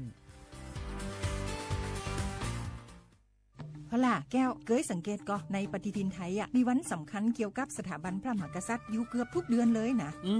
แต่ก็นี่แต่กะไปอย่างเช่นเดือนมกราคมวันที่17วันป่อขุนรามคำแหงวันที่18วันสมเด็จพระนเรศวรมหาราชส่วนเดือนมีนาคมวันที่31วันพระบาทสมเด็จพระนางเกล้าเจ้าอยู่หัว2เมษายนวันคล้ายวันพระราชสมภพกรมสมเด็จพระเทพราช6เมษายนวันจักรี4พฤษภาคมวันชัดมงคล3มิถุนายนวันเฉลิมพระชนมพรรษาสมเด็จพระนางเจ้าพระบรมราชินีใจวันที่28กรกฎาคมวันเฉลิมพระชนมพรรษาพระบาทสมเด็จพระเจ้าอยู่หัววันที่12สิงหาคมกับวันแม่แห่งชาติ24กันยายนวันมหิดลนี่เดือนตุลาคมก็มีวันสำคัญก็คือ13ตุลาวันคล้ายวันสวรรคตของในหลวงรัชกาลที่9วันที่21ตุลาวันคล้ายวันพระราชสมภพสมเด็จย่าและก็23ตุลาก็เป็นวันปิยมหาราชวันที่14พฤศจิกายนวันพระบิดาแห่งฝนหลวง25พฤศจิกายนวันวชิราวุธและก็วันสำคัญในเดือนธันวาคมคือวันที่5วันป่อแห่งชาติครับสังคมไทยเฮาให้ความสำคัญกับวันเหล่านี้คนไทยฮักและก็เทิดทูนสถาบันพระมหากษัตริย์เพราะสถาบันพระมหากษัตริย์อยู่คู่กับคนไทยมาอย่างยาวนานปรารถนาดีจากสำนักงานประชาสัมพันธ์ที่3กรมประชาสัมพันธ์ค่ะ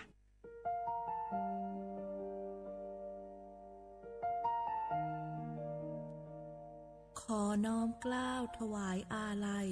สมเด็จพระพันปีหลวงพระแม่แห่งแผ่นดินผู้ทรงเมตตาเหนือเกล้าขอพระองค์เสด็จสู่สวรรคาลัยข้าพระพุทธเจ้าข้าราชการและเจ้าหน้าที่สถานีวิทยุกระจายเสียงแห่งประเทศไทยจังหวัดเชียงใหม่กรมประชาสัมพันธ์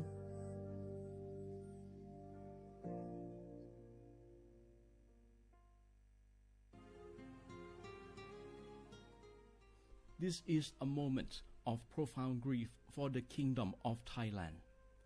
The collective voices of Radio Thailand Chiang Mai join the Thai nation in mourning the passing of our beloved Queen Martha, Her Majesty Queen Sirikit.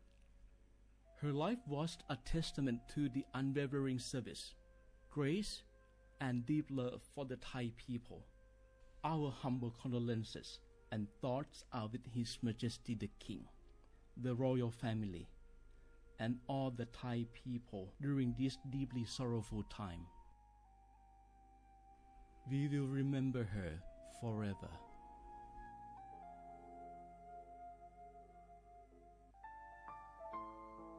เฮาข้าพี่น้องเจ้าคือไตมีตั้งหม่องเจอ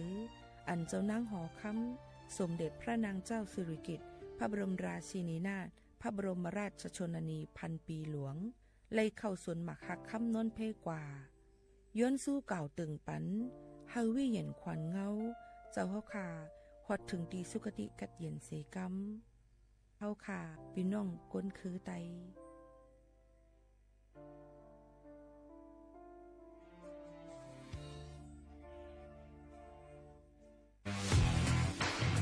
รัฐบาลไทยประกาศสงครามสแกมเมอร์รัฐบาลจึงได้ประกาศสงครามกับสแกมเมอร์ในฐานะที่สแกมเมอร์เป็นวาระแห่งชาติและในวันนี้ผมก็ได้ใช้โอกาสนี้มารายงานความคืบหน้าและเน้นย้ำถึงสิ่งที่เราต้องร่วมกันทำต่อไปรัฐบาลได้จัดตั้งคณะกรรมการอำนวยการป้องกันและปราบปรามอาชญากรรมทางเทคโนโลยีขึ้นมาโดยมีผมเป็นประธานด้วยตนเองเพื่อให้ทุกหน่วยงานทำงานไปในทิศทางเดียวกันเราได้มีการลงนามบันทึกความเข้าใจระหว่าง 15 หน่วยงานหลักทั้งภาครัฐและภาคเอกชนตลอดจนสถาบันการเงินเพื่ออุดช่องโหว่ทางการเงินและตัดเส้นทางเงินของขบวนการอาชญากรรมเหล่านี้ให้สิ้นซากรวมพลังคนไทยต้านภัยสแกมเมอร์นายอนุทินชาญวีรกูลนายกรัฐมนตรี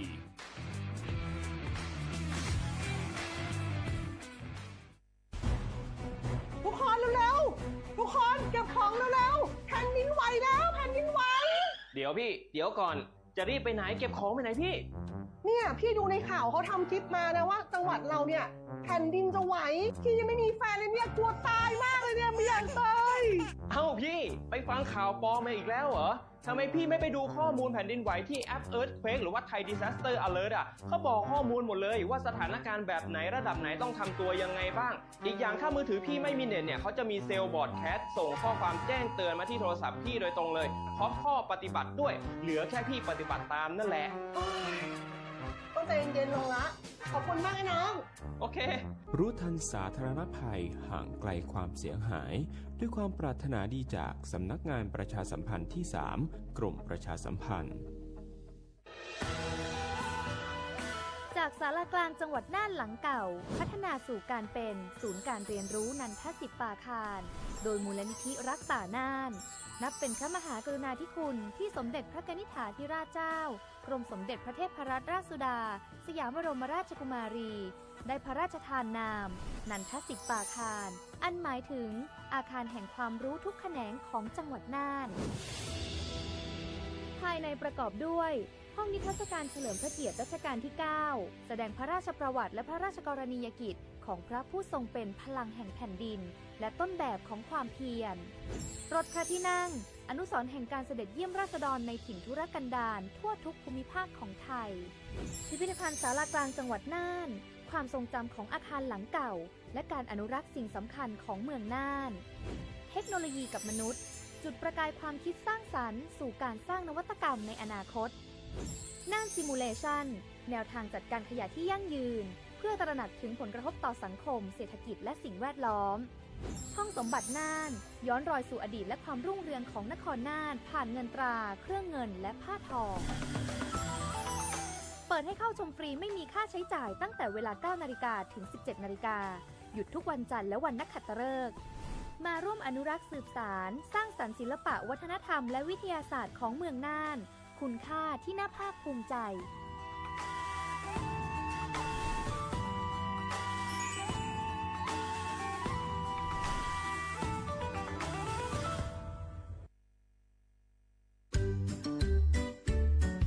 รักชาติไทยใส่ใจโลกนี่คำขวัญวันเด็กปีนี้นี่นา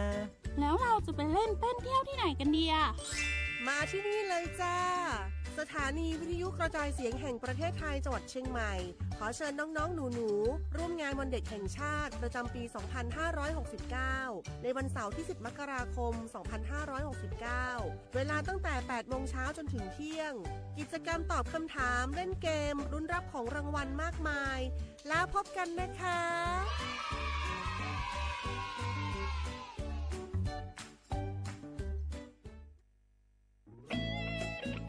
เสียงของท่านมีความหมายต่ออนาคตประเทศการเลือกตั้งคือโอกาสสำคัญที่ประชาชนจะได้ร่วมกำหนดทิศทางบ้านเมือง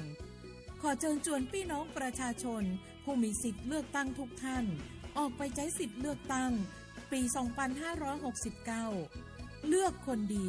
เลือกผู้แทนที่ตั้งใจทำงานเพื่อประโยชน์ของประชาชนบดีปล่อยให้เสียงของท่านเงียบหายเพราะประชาธิปไตยเริ่มต้นที่การไปใช้สิทธิ์ร่วมกันไปเลือกตั้งอย่างพร้อมเพรียงกันวันอาทิตย์ที่ 8 กุมภาพันธ์ 2569 8 โมงเช้าถึง 5 โมงแลงใช้สิทธิ์ใช้เสียงเพื่ออนาคตของประเทศไทยผู้ใช้สิทธิบัตรทองหรือบัตร30 บาทวันนี้หากต้องการย้ายหน่วยบริการประจำไม่ใช่เรื่องยุ่งยากอีกต่อไปย้ายเองได้โดยวิธีง่ายๆผ่านระบบออนไลน์เพียงดาวน์โหลดแอปพลิเคชันสปสช.หรือแอดไลน์สปสช.พิมพ์ LINE ID @NHSO เลือกเปลี่ยนหน่วยบริการและทำตามขั้นตอนแค่นี้ก็ย้ายหน่วยบริการได้แล้วแถมยังสามารถใช้สิทธิรักษาได้ทันทีสอบถามเพิ่มเติมได้ที่สายด่วนสปสช. 1330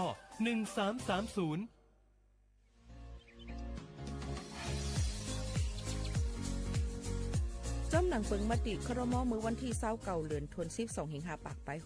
67ให้ฮิปเน็ตแกลิดปัญหาสถานะและสัญชาติคนอันอยู่ตั้งเมืองจึงไทยจ้อมมาตรา17นั่น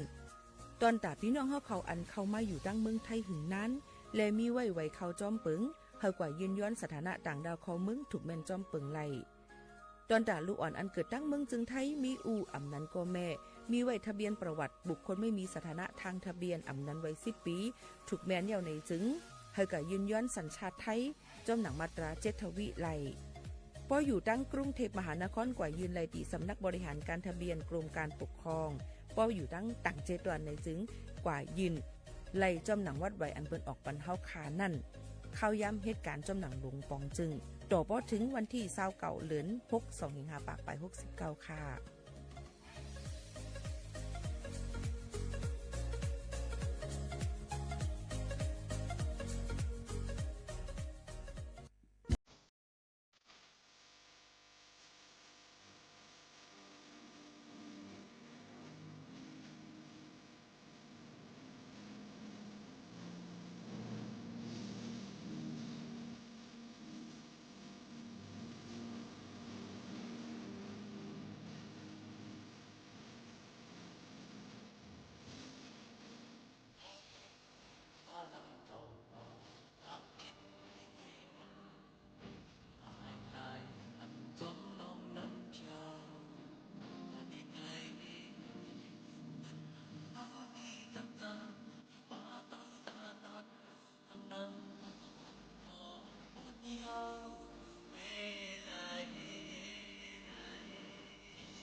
เหมือนสูงค่ะเหมือนสูงพี่น้องพุงยินถ่อมตั้งเซ็งในข่าวตอนด่านในวันได้เฮาค่ะมาพบทบกันในตอนการห้องปล่อยเซ็งสวทเก้งใหม่ AM 147 กิโลเฮิรตซ์ค่ะปืนปล่อยเซ็งกูวันพอถึงมาข่าวยาม10 โมงถึง 11 โมงกลางเนื้อกลางค่ำ1 วัน 2ข่าวยามตั้งหนังตั้งเบิงจึงไทยดีในเนี่ยค่ะเมื่อในข่าวยิ่งโมข่าวนู้นเป็นผู้ปืนเผาและผู้จัดรายการสุภาวันเชื้อสารวินเป็นอ้อยกออ้อยเซปอมแม่พี่น้องเฮาเขาเซพบทบจอมพี่น้องเขาในวันพุธที่7เดือนธันวาคมJanuary 2 เฮงปลาย25ปีใต้2 เฮง1ปากปลาย20ปีก็จันเฮง3ปากปลาย87คู่ในนั้นค่ะเมื่อในก็ได้เป็นเรือนกำลวง4คำพอถึงมาเสอยู่จ้อมกันที่ในเฮามีลองตั้งขึ้นอย่างเตื้อต้วนกันกูก็กูก้นในนั่นค่ะอ๋อพี่น้องเขาค่ะเมื่อในอ่ำเลยมากก็เร็วค่ะนะมีปลาดังน้องๆเนี่ยค่ะอันมาฝึกการไว้อยู่ดีดังคงปล่อยเสียงเฮาคาในนั่นค่ะอ๋อพี่น้องเขาค่ะนี่ก็ย้อนบ่ว่าเป็นน้องๆเขาเป็นลูกอ่อนอันหุ่นเหม่อย่อก็เลยมาเห็นหลีกตั้งเมืองจึงไทยเสเนี่ยค่ะคอกว้างมังคอก็ติรัดเพียนนั่นค่ะเนาะย้อนเปิดเป็นลูกอ่อนมังคอก็ติอ่ำป้อรัดเพียนติรัดล้อเล่กันเนี่ยก็ย้อนน้อมใหญ่น้ำเวทาอ่อนตั้งก่อนนะคะอ่อนกันกว่าตุ้งตักน้องๆฝึกการกันก่อนนะคะได้จื้อสังลูกตีเหลอมาเฮ็ดอยู่ปีสังเจิมเสื้อหนังในค่ะอ่อนกันกว่าตุ้งตักกันก่อนค่ะเมืองสูงค่ะหมายสุค่ะนั่งจื้อนั่งสาวบัวทิพย์วันอ่อนค่ะนั่งมาจากมหาวิทยาลัยราชภัฏเจียงไฮ้ค่ะอยู่จันปีที่ 4ค่ะอยู่สาขาอีสังค่ะสาขานิเทศศาสตร์เจ้านิเทศศาสตร์นี่ค่ะเนาะนี่ก็น้องๆก็จื้อบัวทิพย์หน่อยค่ะกำนำปอและแม่ได้เป็นก้นตีจัดตีวันละเวียงไหลค่ะของปอน้องนี่มาจากตั้งแม่สายเจ้าแม่สายแม่ลูกแม่ก็เหมือนกันเจ้าอยู่ตั้งเมษายในนั้นค่ะน้องๆก็ซ้ำตึกมามันเกิดในเมืองไทยนั่นค่ะเนาะลาดความก็ดีกว่าตั้งพี่น้องตั้งเมษายจังไห้ดีกว่าตั้งลือตั้งคืนอิดอ่อนนึงจังไหนค่ะนะพี่น้องเขาขาลงตั้งอันไหนเฮาขาไลฟ์ผ่านดังเฮิรนสอมค่ะนะพี่น้องเขาปอติดตัวตั้ง TikTok ในก็เตรียมเลยหันหน้าน้องเขาในค่ะย้อนน้อมอย่านำค่ะนะลงตามก็นั่นแหละย่อก็มาฝึกการตีสวทเก้งใหม่ไรกะหือยาวค่ะน้องนี่2 เดือนกว่าเจ้า2 เดือนกว่าเปิ้นให้ฝึกการหลายเดือนค่ะ3 เดือนจ้ะ3 เดือนเนาะให้ฝึกการที่ในเลยมาฝึกการฝ่ายอีสังพองค่ะมีฝ่ายนั่งฝึกฝ่ายข่าวอย่างเดียวเจ้าฝ่ายข่าวไม่เร็วเนาะเพราะนั้นแต่แต้มข่าวในโรงเรียนหนาวเนาะจังไปเขียนค่ะจังไปเขียนอยู่ไปเขียนได้ค่ะแต่มีน้องๆเขาอยู่ไว้กันในให้จังได๋ค่ะเนาะยก็กองส่งเขาค่ะมันได้กองมือถือค่ะที่มันเต็มกว่าหาอะไรเลยย้อนน้อมอย่านำก่อนเลยฝึกการฝ่ายข่าวในค่ะเนาะยก็อยู่ปี4นะคะการเรียนตั้งมหาวิทยาลัยอำนั้นก็จั่นจอมเลยจ่องมันหยาบค่ะก็หยาบอยู่นิดนึงจ้ะหยาบอยู่นิดแต่ก็ผ่านมาได้อยู่เจ้าค่ะเพราะนั้นก็เลยว่าเป็นน้องๆตีกัดแขนตีลืมว่าเป็นเผอจึงหือลาดปีพองปีพองก็กะอันในน้องๆเขาก็ยังว่ามีลองตั้งคัดเจอแล้วก็มีตื้อตั้งแต่เลยมาออกรายการตีในจ่องตื่นเต้นเนาะแต่แล้วนี่มีก้นเต้ยนำนะ2ปากปลาย3ปากก็ค่ะนะตั้งเพจแทงเนี่ยค่ะหลายตีหลายตั้งค่ะเนาะน้องๆถ่อมความปีโมขาวนุ่นลาดเดียวตั้งน้องเขาลาดจ่องมันเหมือนกันจ่องมันเปิงกันไว้ค่ะเหมือนกันไหมสำเนียงหรือว่าเสียงอะลูกก็เหมือนกันนิดหน่อยค่ะเหมือนกันอิดออดเหมือนกันนิดออดใกล้ๆมันจะเพี้ยนไปนิดนึงไผเพี้ยนปีเพี้ยนนะน้องเพี้ยนจ้ะน้องเพี้ยนโอเคแล้วน้องก็ได้ลาดเป็นเสียงแปลกเปิงกันนิดอ่อนนึงนะคะยันบ่พี่น้องเขาอยู่ตั้งเมษายนั่นค่ะเนาะมาฝึกการที่ไหนป้อเยาวที่ไหนก็ได้ขึ้นปอกมือขึ้นราชภัฏเชียงไฮ้เนาะเจ้าอันที่น้องเขามาฝึกการจ้อมกันที่ไหนมีหลายก่อค่ะ2ก่อเจ้ามี2ก่อเนาะมาตุ้ยปืนมาจำเปิ้นเนาะแล้วก็นั่นได้เป็นคนไทยเจ้าน้องก็เป็นคนไทยเหมือนกันแหละแต่ว่าก็หมอละกำไต้นั่นน่ะเนาะปอจบหลีกยาวแต่ก็เหตุการณ์อีสังจ่องเลยว่นไว้ค่ะน้องน่าจะกลับไปเฮ็ดกับครอบครัวเจ้าในนาเฮือนน้องเขาซ้ำเหตุการณ์อีหังค่ะจ่องลาดไรปีเป็นเนี่ยก็ครูเป็นครูเป็นครูสอนเนี่ยนั่นค่ะน้องๆทำแต่ให้หังตอนนี้เปิ้นก็น่าจะกลับไปจวยปีก่อนเจ้ากะจอยปีเป็นครูสอนทางครูสอนตีอะไรค่ะครูสอนอยู่โรงเรียนแถวตำบลเนี่ยเจ้าปนนั้นก็ตีอะไรกับสอบแทงเนาะต้องใจ อ๋อสอบแล้วเจ้า สอบแล้วเนาะ เจ้า โอ้แขนเต้ในนั่นค่ะเดี๋ยวเลยว่าน้องๆเขาก็มีตั้งกัดแขนในค่ะเนาะเขาถามกันในก่อนกำเขาค่ะที่มาอุบโอจำกันเทียงว่าในวันลูกอ่อนวันเด็กปีในตีห้องปล่อยเซงเขาค่ะสวทค่ะที่จัดเฮ็ดจังเงินเนี่ยเขาก่อนลือใจก่อนปั้นน้องเขาหายเฮ่อก่อนตื่นเต้นอยู่ในค่ะแต่แล้วในกระถ่อมด้วยเพลงความอันย้อนกันเข้ามาลู่ย้อนเก่านั่นก่อนค่ะนะพี่น้องเขาย้อนกันเข้ามาตั้ง TikTok ค่ะ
บางปกเตลู่ย้อนเปือเฮาบางปกเต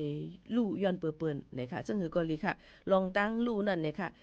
ลู่ที่เฮาในเนี่ยค่ะมันหลีที่สุดเดียวอย่าไปก่อนนี้เผยเฮาในนั่นค่ะนะฝากตอนทุกถึงพี่น้องเขาเจ้งหนังไหนค่ะอ่อนย้อนกันเข้ามาค่ะเข้าสู่ในคักตอนที่2นะคะในตอนการเฮาค่ะอยู่จอมน้องๆบัวทิพย์นะคะมาโฮมจัดรายการในตอนการเฮาค่ะที่ในก็เป็นนาทีการงานอันนึงที่น้องเขามาฝึกการไว้ดีสวทเก่งใหม่ในก็ได้เป็นนาทีผลงานของน้องๆเขาแต่ได้สืบปืนเพกับวันตาเมื่อนานั่นเทียงซึ่งไหนค่ะกำในเลยค่ะจำมาวันลูกอ่อนจึงไทยอ่ำนั้นก็วันเด็กแห่งชาติเมื่อปี25ปากไป69นั่นเลยค่ะคำขวัญอ่ำนั้นก็ข้อความถอยความอันดีจอมพ่องหลวงอนุทินเตรียมไว้นั้นลาดไว้นั้นมีอีสไว้จึงคือค่ะคำขวัญวันเด็กว่าไงลูกก็รักชาติไทยใส่ใจโลกค่ะหรือภาษาใต้เขาก็ฮักจาไทยใส่ใจโฮกครับลีฮักได้ค่ะน้องเปลี่ยนมาเรียบร้อยน้องเฮ็ดการวานลีเนี่ยในค่ะเนาะก็นั้นเลยฮักจัดเจอคือไทยนั่นค่ะเนาะย่อก็ใส่ใจโลกอันนั้นก็ลุมฟ้าในนั่นค่ะเนาะลีฮักเต้ในนั่นค่ะนี่ก็เป็นข้อความป๊อดๆเกี่ยวกับว่าเพราะว่าเป็นวันลูกอ่อนในกำนำบ่ขึ้นกันในเข่งเวทีเปิ้นได้ถามเนาะคำขวัญวันเด็กปีนี้อะไรคะให้ได้ดั่งใจค่ะเปิ้นก็ได้ถามจังไหนย่อเปิ้นก็ได้แจกมันข้อมูลตั้งกิน5เจมซื่อหนังไหนค่ะแล้วก็เป็นจังไหนมาตีห้องปล่อยเสียงเฮาค่ะจ่องไล่จัดเฮ็ดปังปล่อยวันลูกอ่อนค่ะจ่องจัดตีไหนเหรอคะเปิ้นก็เจ้าเฮาที่เนี่ยของเฮาเนี่ยของสบทเจียงใหม่เนี่ยในจัดอยู่เจ้าจัดวันที่เสาร์วันที่10นี่เจ้าเสาร์วันที่10ในนั่นค่ะพี่น้องเขาค่ะเสาร์วันที่10หรือ1ในข้าวยาม8 โมงกลางไหน8 โมงถึงเตียง8 โมงกลางไหนต่อถึงเตียงวันในนั่นค่ะพี่น้องเขาค่ะพี่น้องเขามีลูกมีหลานในก็อ่อนลูกอ่อนหลานมาแอวเลยไล่ก็จะมีบูธหลายๆอันตีหลายๆฝ่ายเปิ้นมาโฮมจัดเดี๋ยวก็จะมีเวทีในนำกระตั้งแขนนะคะแล้วก็มีจับฉลากว่าเพิ่นได้ไล่ลดถีบ5โคกของเครื่องใจค่ะเจิมเจ้าในก็มีนำเนี่ยในค่ะเนาะก็อย่าลืมมาโฮมเปียกมนต์จำกันในวันเสาร์ที่10เจ้าในวันเสาร์ที่10เนี่ยน้องบัวทิพย์ก็ติมาต้องใจเจ้าเมื่อพุกในเฮาก็ติจัดเฮ็ดบูธเฮาก็ติหังเฮียนไว้เข่งเวทีแล้วก็ติหังเฮียนไว้ตอนตาห้องรับพี่น้องเขาเอาลูกเอาหลานมาแอวแลกันยาวในนั่นค่ะนี่ก็เป็นรองนึงตีเป็นวันลูกอ่อนมือก็เล็กในน้องเขาจ่องเจียกว่าวันเด็กอำนั้นก็ตีที่เป็นจัดจ่องยามกว่าค่ะกว่าอยู่เจ้าก็ละอีหยังมาพองค่ะเปิ้นได้จักรยานเจ้ารถถีบแล้วก็ละอีหยังแทงตุ๊กตาได้เยอะอยู่แล้วก็อย่างก็เปิ้นว่ากำแพงกำเตียมจังได๋ต้องได้สีจังได๋กำกูนี่น้องๆเขาความเขาก็ติลาดปึงกันตั้งเฮาอีกอ่อนนึงย้อนเพราะว่าปอดห้องปอดจานปอดเนื้อมันก็ได้ปึงกันนิดอ่อนแต่ว่ามันก็เป็นก้นไตเหมือนกันนั่นค่ะเนาะจำขนาดขยันอโกหาปันเมคาอิตจือเมปามวนกนเมืองในจือก็หาใจสารเนี่ยค่ะหายอยู่ที่ละก็อันเป็นเมปาโมนกนเมืองในนั่นเนี่ยเพราะว่าอะไรฮู้เย้าเนี่ยก็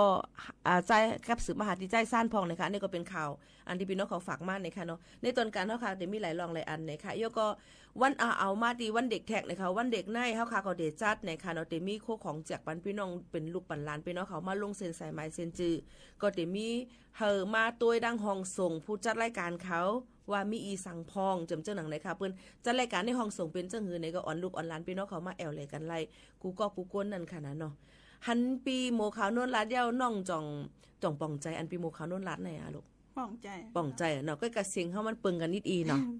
จ้ะน้องเขาใครโคค่ะว่าเฮาได้ฮีลีในค่ะว่านี่ก็สิเป็นวันลูกอ่อนก็ลาดให้เชิญชวนให้เปิ้นมาแอวเลยแทงค่ะน้องก็อยากให้พ่อแม่พี่น้องตีแบบมีลูกหลานป้าละอ่อนมาแอวเจ้าวันที่เสาร์ที่10นี้ที่สำนักงานประชาสัมพันธ์ที่3เชียงใหม่เจ้าเอาค่ะในสำนักประชาสัมพันธ์ที่3ในก็จะมีหลายๆหน่วยงานนะคะเวทีใหญ่เวทีเล็กที่สวทเก่งใหม่ก็มีห้องส่งก็หางแฮนไว้ปันนะคะพี่น้องเขาถามมาว่าเฮ็ดตีไรคะพี่เฮ็ดตีห้องปล่อยเสียงเฮาคาที่ในค่ะที่49เซนตั้งประชาสัมพันธ์จ้างการเว้งเก่งใหม่ในนั่นค่ะติดห้องยามแม่และเด็กนะคะเนาะที่เซนตั้งประชาสัมพันธ์จ้างการที่ในค่ะที่มีไว้หลายๆห้องการที่เปิ้นมาโฮมจัดบูธมาออกนะคะมาพบทบซ้ำพี่น้องเขาเนี่ยค่ะแล้วก็ตาเหลียวเนี่ยก็ย้อนผิดหมอกให้พี่น้องผู้มีน้ำใจลีก็ผู้เลอเพอมีเอ็นแห้งจอยคู่ของเครื่องใจตอนตาลูกอ่อน5อันนั้นก็แห้งเงินเนี่ยก็มาโฮมบริจาคมาโฮมสมทบกันไล่ในค่ะเนาะที่สวทแล้วก็ที่สำนักประชาสัมพันธ์ที่3เฮาค่ะนั่นเนี่ยค่ะเนาะ หันว่ามีนำอยู่ในคณะที่มาโฮมจัดรายการแล้วก็โฮมจอยเฮาค่ะนั่นนะคะมีนำอยู่ในคณะปีโมคาโนได้อ่านนี้ค่ะเนาะว่ามีตีเลอพองในคณะมีตีเลอพองนะคะหันว่ามีคนมาโฮมจอยร่วมสมทบสนับสนุนของรางวัลวันเด็กเนาะมีตีเลอพองในเฮามาด้วยค่ะก็ได้เป็นในนั้นค่ะผู้จัดการธนาคารเพื่อการเกษตรและสหกรณ์การเกษตรนะคะก็ได้มีจองฮาโลงนะคะกับปุ๊กออมซีนอำนั้นก็ออมซีนแทงเก้าอันนะคะแล้วก็ได้เป็นห้างหุ้นส่วนผู้จัดการหจกนะคะกพัฒนศิลป์ในนั้นค่ะมีมอหุงข้าวเครื่องปั่นมอต้มนะคะกระทะไฟฟ้านะคะแล้วก็ไปรษณีย์ไทยสาขาจ้างการก็ได้มีขมุนมีอยู่8แพ็คจ้อมกันนะคะผู้โฮมจอยวันลูกอ่อนค่ะเนาะแล้วก็ผู้อำนวยการสวนสัตว์เชียงใหม่ก็ได้มีตุ๊กตาจ้าง5ตัวบัตรหาไว้ในนั้นค่ะตอนนั้นได้เข้าตัวดังสวนสัตว์เชียงใหม่นะคะแล้วก็ได้มีแทงโรงพยาบาลเซ็นทรัลเชียงใหม่เมโมเรียลนะคะกล่องเข้าตุ๊กตาเข้ามุ่นนะคะแล้วก็ก้นอันเหตุการณ์นะคะคณะผู้บริหารเดอะพันทิปไลฟ์สไตล์ฮับนะคะมีจอง8อันนะคะแอบเงิน20อันถงพากระเป๋ากระสอบนะคะตะกร้าผ้าพับไหล่นะคะแล้วก็ผู้บริหารสถาบันนะคะAllegiant Alive Thailand นะคะมีรถถีบซ้ำกันนะคะแล้วก็อุทยานหลวงราชพฤกษ์นะคะมีบัตรอภินันทนาการเศร้าไว้นะคะห้างหุ้นส่วนจำกัดเชียงใหม่มานะพาณิชย์นะคะมีผ้าห่อของ5อันนะคะกระเป๋าผ้าแฟ้มในกล่องดินสอกล่องอเนกประสงค์นะคะปับลิกผืนลายในนั่นค่ะเนาะกล่องเข้าปากกาสีน้ำเงิน1 โหลนะคะกำเตรียมทั้ง4กล่องอันนี้ก็เป็นไล่จืออันที่เปิ้นมาโฮมจอยแถมตั้งวันลูกอ่อนในวันเสาร์ที่จะถึงในนั่นค่ะอันนี้ก็ยินชมขอบใจผู้นะคะผู้อันมาโฮมจอยเตะๆแล้วก็เฮาคาก็ยังปืนเผาหับให้พี่น้องเขามาจอยโฮมปันกันแทงอยู่ตอนได้แจกบันลูกอ่อนในวันลูกอ่อนจึงไทยวันเสาร์ที่10 เดือน 1 2เฮงปลาย25ในค่ะอ๋อน้องๆเฮาคาก็ลือกันเนาะกำเฮาคาเดมาลาดเกี่ยวกับไปลองต้องยำยะถูกหยอกแหลนเจ้าย ำยะเนาะต้องเสียงเงิน เสียงอยู่เจ้า ลองไล่จังหือแหละมันก็จะว่าให้หางเฮียนลีกยาวอ่ำฮู้ว่าเนี่ยมันอ่ำฮู้ว่าเมื่อไหร่เฮาติญาเยี่ยวก็มังปอกมามันอาจจะญามือพ่องมือเฮาคาลืมตัวก็ไล่อ่ำฮู้ตัวแฮมนั้นก็รู้จะเฮาสั่งของกว่าให้แหน่เนาะกำเฮามาอุบจ้อมกันเกี่ยวกับในรองการสแกมเมอร์การหยอกเลี้ยนเนื้อออนไลน์จำเจื้อหนังในน้องๆเขาหางแฮนข้อมูลมาไว้ยาวในค่ะแต่เหลียวลือเฮหรือใจถ่อมด้วยเพ่งความกันก่อนค่ะนะจ่องขึ้นมาอุบโอ้จ้อมกันเที่ยงกำนึงในนั้นค่ะพ่อแม่ปีๆน้องๆเขาค่ะมาถ่อมเพ่งความจ้อมกันก่อนค่ะ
อ๋อค่ะพี่น้องเขาค่ะถ่อมเพ่งความกว่าจ้อมกันมองในนั่นค่ะนั่งเก่งคำห้องไหวเอามาฝากตอนตัวถึงกันให้เลยยินถ่อมเลยค่ะค่ะนี่ก็เป็นเพ่งความแทงหนึ่งโหเนี่ยค่ะเฮาค่ะยังจะอยู่จอมน้องๆนักศึกษาฝึกงานอำนั้นก็รู้เฮียนอันที่มาฝึกการอยู่ที่ห้องปล่อยเสียงเฮาค่ะอยู่น้องบ่ทิพย์เนี่ยค่ะน้องหางเฮียนไว้เกี่ยวกับเลยลองสแกมเมอร์เมื่อกี้ถามว่าจ่องยามยะถูกหยอกแหลนปีก็ยามยะเหมือนกันเลยสั่งโคแต่ว่ามาเก็บเงินปลายตังย่าก็เผื่อว่าต้ยก็ย้อนเบอร์ว่าเขาสั่งโคนน้ำหัวอันไรเป็นอันไรนั่นน่ะเนาะเขาซ้ำมาลงไว้ที่เฮิรนปีก็จ่ายเงินกว่าเพิ่งมาต้ยในเป็นซื้อตีไรสั่ง300 กว่าบาทเลยเสี่ยงกับ300ปลายในค่ะเนาะพี่น้องเขาค่ะน้องๆเขารู้สแกมเมอร์ในเหมือนในเตมาลัดเลยลองตั้งสแกมเมอร์จึงหือพองไหนค่ะให้พี่น้องผู้ยินถอมว่าเขาเลยเข้าใจไหนค่ะก็สแกมเมอร์นะเจ้าเขาก็ติมาในก้นโกงที่แบบว่าส่งอีเมลหึงเฮาหรือปลอมตัวเป็นคนไกลตัวจีเจ้าทางหรือปลอมเป็นเจ้าหน้าที่ตำรวจบอกว่านี่นะมาจากหน่วยงานรัฐอย่างจีเจ้าค่ะสแกมเมอร์เนี่ยมันก็จะเป็นคนอันหยอกแลนเนื้อออนไลน์นั่นขนาดน้อยก็เตมาในว่าเป็นเจ้าหน้าที่ตำรวจแล้วว่าเจ้านั้นเจ้าไหนสุดที่เลยร้อยโอนเงินมาปั่นเฮาเจ้าไหนเนาะมีจังหือแทงค่ะแล้วก็จะมีแบบหลอกถึงเขากดรับงานทางเฟซบุ๊กหรืออย่างเงี้ยหับงานทางเฟซบุ๊กในนั่นค่ะว่าหับการกันในป้อส่งในสุดที่ไรเงินขนายให้ไหนหยอกเลียนเฮาก็มีเจอใครเลยเงินเนาะเฮาก็ยากกว่ามีจังหือแทงค่ะก็อีกอันสุดท้ายก็จะบอกว่าหลอกถึงเขาลงทุนนะมันจะได้ผลตอบแทนขึ้นมาเป็นก้อนเงินแบบก้อนเงินใหญ่ๆเจีย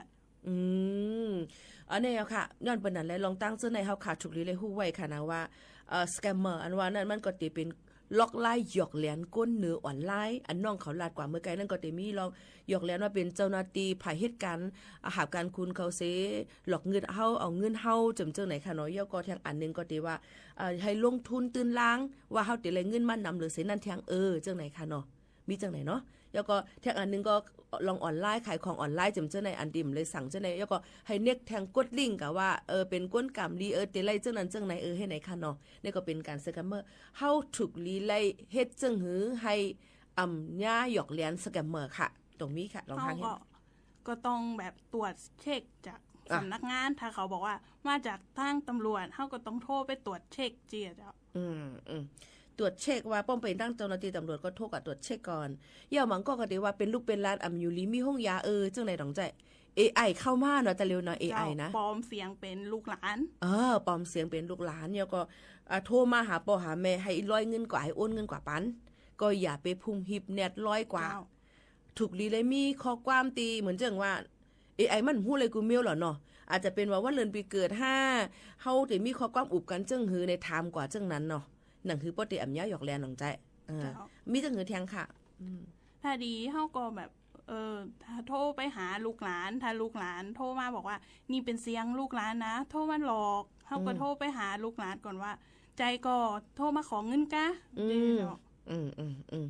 ป้อเป็นเจ้านั้นเนี่ยก็เป็นป้อเป็นแม่ก้นเฒ่าในป้อว่าลูกหลานอยู่ลีกินหวาน5เนี่ยเขาได้ไม่เจอนั่นน่ะเนาะเยาก็กูจังกะเนี่ยโอนเงินกับปันให้ไหนกวนอันตีหยอกแล้นนั่นน่ะเนาะกำนั้นเฮาโหลเลยมีสมาธิก่อนเนี่ยก็โทรกะถามลูกถามหลานก่อนว่าจ่องมันเจอเต้5ในนั่นค่ะพี่น้องเขาค่ะอันไหนก็น้องๆก็มาลาดในเกี่ยวกับสแกมเมอร์ล็อกไลน์สแกมเมอร์มีจังหือเทียงค่ะลาดอะไรคะน้องเอ้ย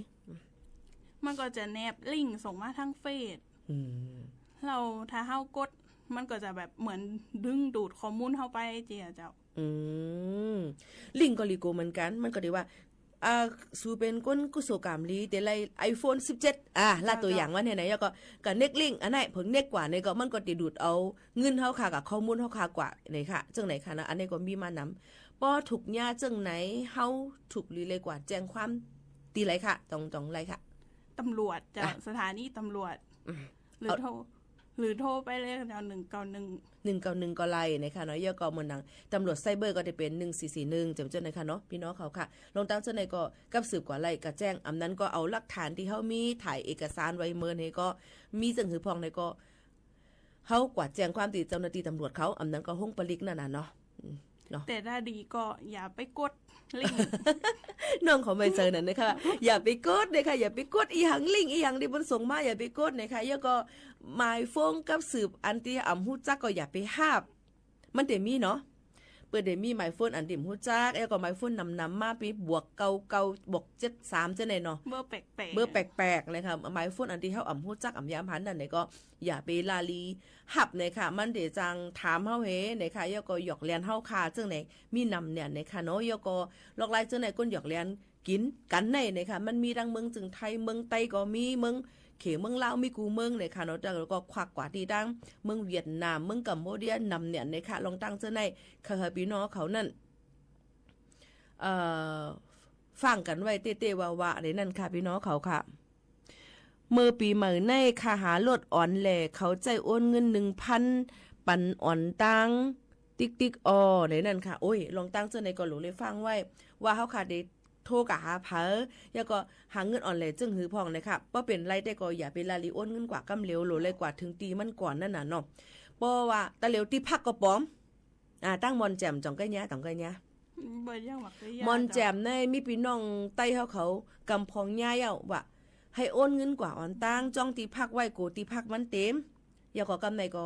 ห้องนึกเศร้ามันเต็มในเขาว่าเอี้ยวก็กำในเผื่อว่าโอนเงินกว่าเผื่อกว่าถึงวันตีกว่าลือเศร้านั่นเผื่อกว่า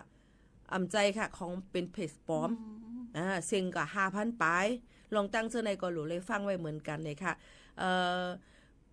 ปกติร้อยเงินกว่าในมันติมีจือบริษัท5จือโกน5เจ้าไหนมันก็ติมีแต่เหลียวในนิโกนเนี่ยค่ะเนาะลองการตีจ้องตีพักเลยลองตั้งตีจ้องกว่าเสียเงินกว่าอำเลยลืออำเลยพักเจ้าไหนก็มีมาในนั้นค่ะแล้วก็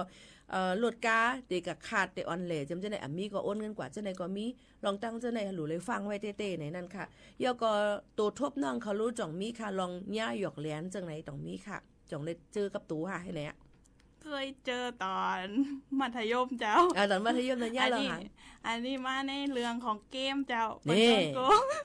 ยาเกมยาโกงเนี่ยค่ะจึงหือลาดนี้คือเหมือนเขาตีขายรหัสเกมแล้วเปิ้นก็ไปซื้อแล้วก็โอนตังไว้ก่อนแล้วที่นี่พอโอนแล้วเขาก็มาหือรหัสผ่านมาเจ้าก็เลยโดนหักเงินไปเลยแล้วก็บล็อกเฟซนี้เนี่ยค่ะนะเนี่ยก็ลูกอ่อนลูกอีพี่น้องเขาก็เหมือนกันน้องๆว่าน้องอันที่โฮมจัดรายการที่โมเขาโน้นในว่าย่าหยอกเรียนว่าการซื้อเกมกันนั่นในขณะน้อยก็เพิ่งว่าปั่นเงินกว่าเพราะว่าร้อยเงินกว่าเปิ้นได้ปั่นรหัสมานู่นนี่นั่นแต่ว่าเปิ้นหลอก8กว่า8ให้เงินก็เสี่ยงกว่าจังไหนค่ะเหมือนกันลูกหลานพี่น้องเขาก็หลูเลยฟังไว้ในค่ะนะอย่าไปปั่นเขาฮู้รหัสฟงพี่น้องเขามันก็ในลูกอ่อนในติดเกมน่ะเนาะหลวนติดเกมหัวก่อนแล้วก็รหัสแอปดูนี่นั่นจังในโอนเงินกว่าเงินจังเสียงเหมือนกันมันก็แน่ก็เป็นแม่ก็ติดเสียงเงินกว่าลูกในหูรหัสแม่อันนี้เป็นมิดในเฮิร์น เป็นมิจฉาชีพในเฮิร์นเนาะแล้วก็ซื้อเกมกว่าจังไหนเป็น 1,000-2,000 จังไหนก็เสียงเงินเหมือนกันอันนี้ก็รู้เลยฟังกันไว้ในนั้นค่ะลองรหัสว่า user password ว่าจังไหนถูกเลยปันเปิ้นหู้แล้วก็อย่าไปตั้งง่ายๆเหมือนหนังว่าวันเดือนปีเกิดก็อย่าไปตั้งเบอร์โทรก็อย่าไปตั้ง123ก็อย่าไปตั้งน้องว่า123ก็อย่าไปตั้งนะว่าตั้งให้มันหยาบด้วยกันหรือให้ตัวเสาเก่าต้องไว้ในค่ะนะพี่น้องเขาค่ะรหัสผ่านว่าพาสเวิร์ดว่าเจมจะในมันหลำรองเนี่ยนะคะเพราะว่ารัดง่ายๆต้องง่ายๆเนี่ยอย่าไปว่าตั้งที่สี่เหลี่ยมน่ะกวนหิมพอมาค่ะอันใครเงินเอาค่ะนั้นมันก็ได้มาเข้าไรง่ายๆจังนั้นค่ะอันนี้พี่น้องเขาก็รู้เลยฟังไว้ในค่ะอันนี้ลำลองเต้ๆในค่ะเนาะมีลองอีสังใครฝากปันผู้ยินชอมาเขาแทงในตอนนี้สุดในค่ะเมื่อได้จ่องตื่นเต้นจ่องดีใจแล้วก็จ่องได้มาโฮมจัดรายการจอมปีโมขาวโน้นแทงที่ไหนก็เป็นครั้งแรกที่มาจัดก็ตื่นเต้นอยู่เจ้าตื่นเต้นปีก็ตัวว่าน้องตื่นเต้นแต่ว่าหนูตื่นเต้นมากกันในกำน้ำนาการอีสังก็ย่อเฮาอ่ำไรเป็นก้นกัดเขียนกูเมียวนั่นน่ะเนาะมันเตเป็นกว่าร้อยในนั้นค่ะพี่น้องค่ะเมื่อปีโมขาวโน้นปีฮาปาหรือวะเมื่อปีโมขาวโน้นมาจัดรายการครั้งแรกปอกกำที่1ตีในนั่นไหนก็ตื่นเต้นหือในแตกมื้อนั้นนะติลาดว่าฮือลีไหนค่ะมันก็ลงเรียนมาเรียนเพนมามันก็เตลีมาปีก็ยุ่มว่าเมื่อพุกมื้อน้องก็ได้มาโฮมจัดรายการแห่งเนาะจบป้อยาวกันเนาะโอเคเนาะเขาก็จะมีเรื่องใหม่ๆแล้วก็เรื่องอีหยังใครพี่น้องเขาใครฮู้เนี่ยก็ลาดมาแต่ให้น้องๆเขาหาการหางานสิขึ้นมาลาดปันพี่น้องเขาแทงจังไหนค่ะเอาพี่น้องเขาค่ะเมื่อไหร่ข้าวย่างมดเซ็งค่ะแต่ย้อนผัดยานมือเย้าในคณะพี่น้องเขาค่ะให้พี่น้องเขาอยู่ลีกินหวานให้การขึ้นอย่างไม่สูงเนี่ยค่ะเนาะตอนนั้นน้องๆก็จะเลยลือเฮยแล้วก็น้องๆก็ฝากตอนนึงสุดปันอีกนึงค่ะอย่าลืมติดตามนู่นนี่นั่นก็ว่ากว่าก็อย่าลืมติดตาม รายการของปีโมนะเจ้าภาษาไต้ใหญ่เจ้าน้องๆเมื่ออยู่เจียงไฮ้ก็อย่าลืมติดตามนะเจ้าเพื่อนปีโมก็อยู่เจียงไฮ้อยู่ที่แม่จันนะแม่ก็อยู่ที่แม่จันเนาะก็อย่าลืมนะเขาเดี๋ยวมื้อหลีหากันอยู่เนาะเนี่ยค่ะน้องๆเขาก็มาพึกการเนี่ยก็เลยมาโฮมจัดรายการที่ในก็เดี๋ยวว่าเป็นล็อกไล่แห่งอันนึงแต่ได้สืบมุนเลี้ยงกว่าวันตาเมื่อนาเลยครับเป็นแห้งเจอตอนตาโนเต้นคือเขาคาเต้ๆในนั้นค่ะข้อกว้างมังคอมังอันลาดอำปีในก็ย้อนน้อมใหญ่น้ำย้อนบัวน้องๆเขาก็เป็นคนตั้งวันออกซึ่งไหนค่ะเนาะก็มาฝากไว้บันพี่น้องเขาแค่ดอกป่องเจอซื้อ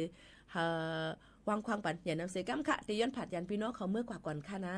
ส่งขึ้นมาโฮบัตทุบจ้องปอมปีปีน้องๆเขาในตอนการเขาคาที่ในแท่งเมื่อในน้องเขาก็มาลัดเกี่ยวกับเรื่องลองวันเด็กเนาะวันเด็กแล้วก็เดี๋ยวมีแทงลองสแกมเมอร์นะคะลองก้นกงของก้นหยอกแหลนหรือออนไลน์จำเจ้าไหนค่ะยกอมาในน้ำตู้ในข่าวเฮียนอยู่ที่ราชภัฏเจียงไฮ้จำเจ้าหนังไหนค่ะออกองมาฮบทบจอมปีนอกเขาเจ้าหนังไหนเมื่อปุกมือฮื้อมากก่อนที่มาฮบทบจอมปีนอกเขาแทงอยู่เดี๋ยวเป็นลองสั่งในอย่าไปลืมติดตามจอมไหนค่ะตอนแต่วันเมื่อในผัดยันเมื่อดังเพียงกว้างวันหูถูกเจออันปีนอกเขายันกันเข้ามาว่าตัวเมลิกได้19ตัวในหาไปหันก้าข้างตัวม้วนๆกว่าในขณะสุดถ่อมเฮก็ผัดยันเมื่อยาวค่ะใหม่สูงค่ะ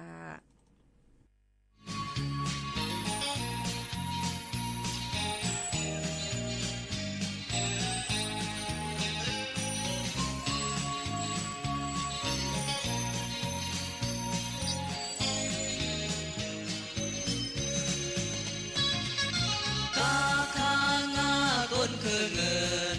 ซื้อเพิ่งเงือกกลางลายทางแหนไว้เลตาสัญญาจุ่มซื้อจุ่มยากันป้าดังปับลิกสีดีกว่าคงเห็นเยาเอ้ยลูกแม่ใจดังลายตาใจหน้าใจเท่านึงอย่ากุมมึงงอนพัน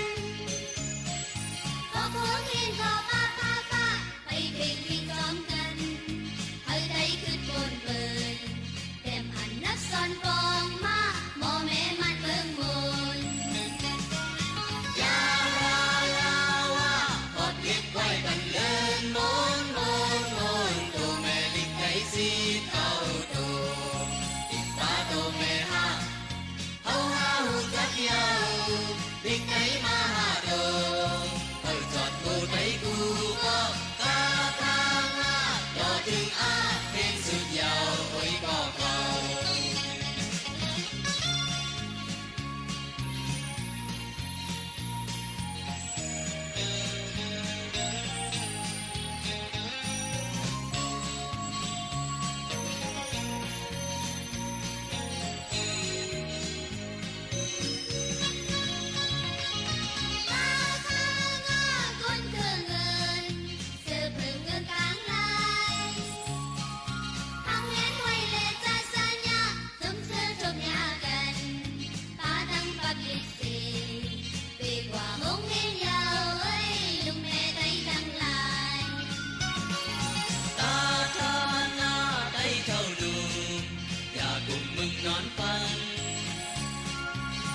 คงเห็นต่อป้าฟ้าไป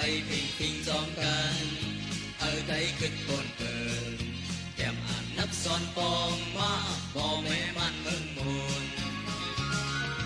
ยาลาว่าพอเก็บไว้ปันเลินมน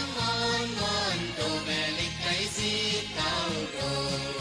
ติดตาตัวแม่ห้าเฮาจักยาวลิกไก่มาหาโด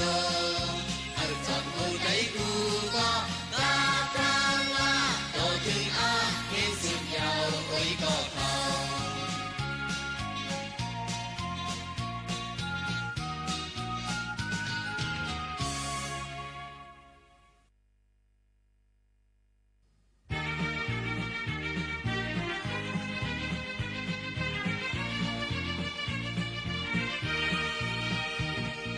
ตาทางดีจะอันลิกว่าชาสางยาให้ยักขึ้นเบิ้นกว่าตาทางนาถึงถ้าเฮาเบ่งมองฟ้าพาฟ้าตั้งมาหาคาใจอย่าลาเอาว่าจอมสืบอ่านถ้าเอาตาสนลิกไตตาชากา ชากาจงสู้จัดการกาลังตูหนึ่งห้องหมออาชาอาชาเป็นเผอห้องหมอกาลังตูหนึ่งห้องหมอนาช้างนาช้างอย่าไปเอามืองากูมันจงใจไปเมื่อกว่ากากีกูเก๋ก็คากีกูเก๋คออย่าไปลืมหน้าลิกใจหนุ่มเท่าเจ้าเก่าเฮาก็มอ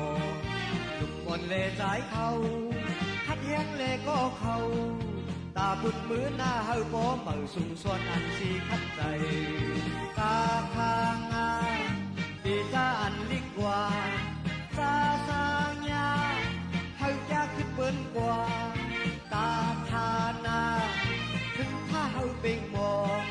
ป้าพาฟ้าตั้งมาหาคาใจอย่าลาลาเอาว่าจอมสืบอ่านฮาเอาตาสอนลิกไต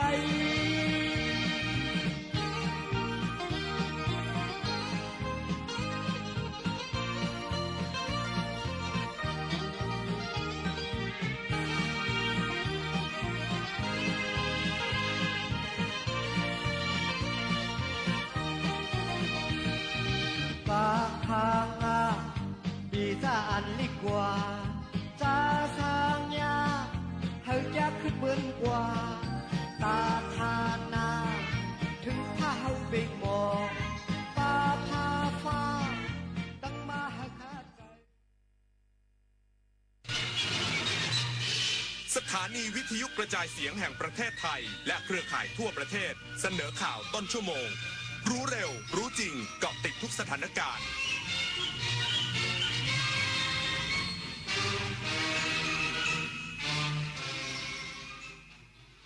รับฟังข่าวต้นชั่วโมง 23 นาฬิกากับธราวุฒิวิชัยดิตครับ รัฐสภาเตรียมจัดกิจกรรมวันเด็กแห่งชาติสัญจรประจำปี 2569 ส่งมอบความสุขให้เด็กและเยาวชนชายแดนไทยกัมพูชา อีกสักครู่กลับมาติดตามรายละเอียดครับ ได้เวลาน้องๆหนูๆออกมาร่วมสร้างจิตสำนึกความเป็นไทยใส่ใจสิ่งแวดล้อมพร้อมเปิดมุมมองสู่โลกยุคใหม่กับกิจกรรมวันเด็กแห่งชาติประจำปี 2569 ภายใต้คำขวัญรักชาติไทยใส่ใจโลกสนุกสนานเพลิดเพลินไปกับเกมความรู้นิทรรศการและกิจกรรมอื่นๆอีกมากมายเสาร์ที่ 10 มกราคมนี้ในงานวันเด็กแห่งชาติพร้อมกันทั่วประเทศ 23 มกราคมนี้ห้ามพลาดถนนดนตรีไลฟ์พบกับบทเพลงแห่งความ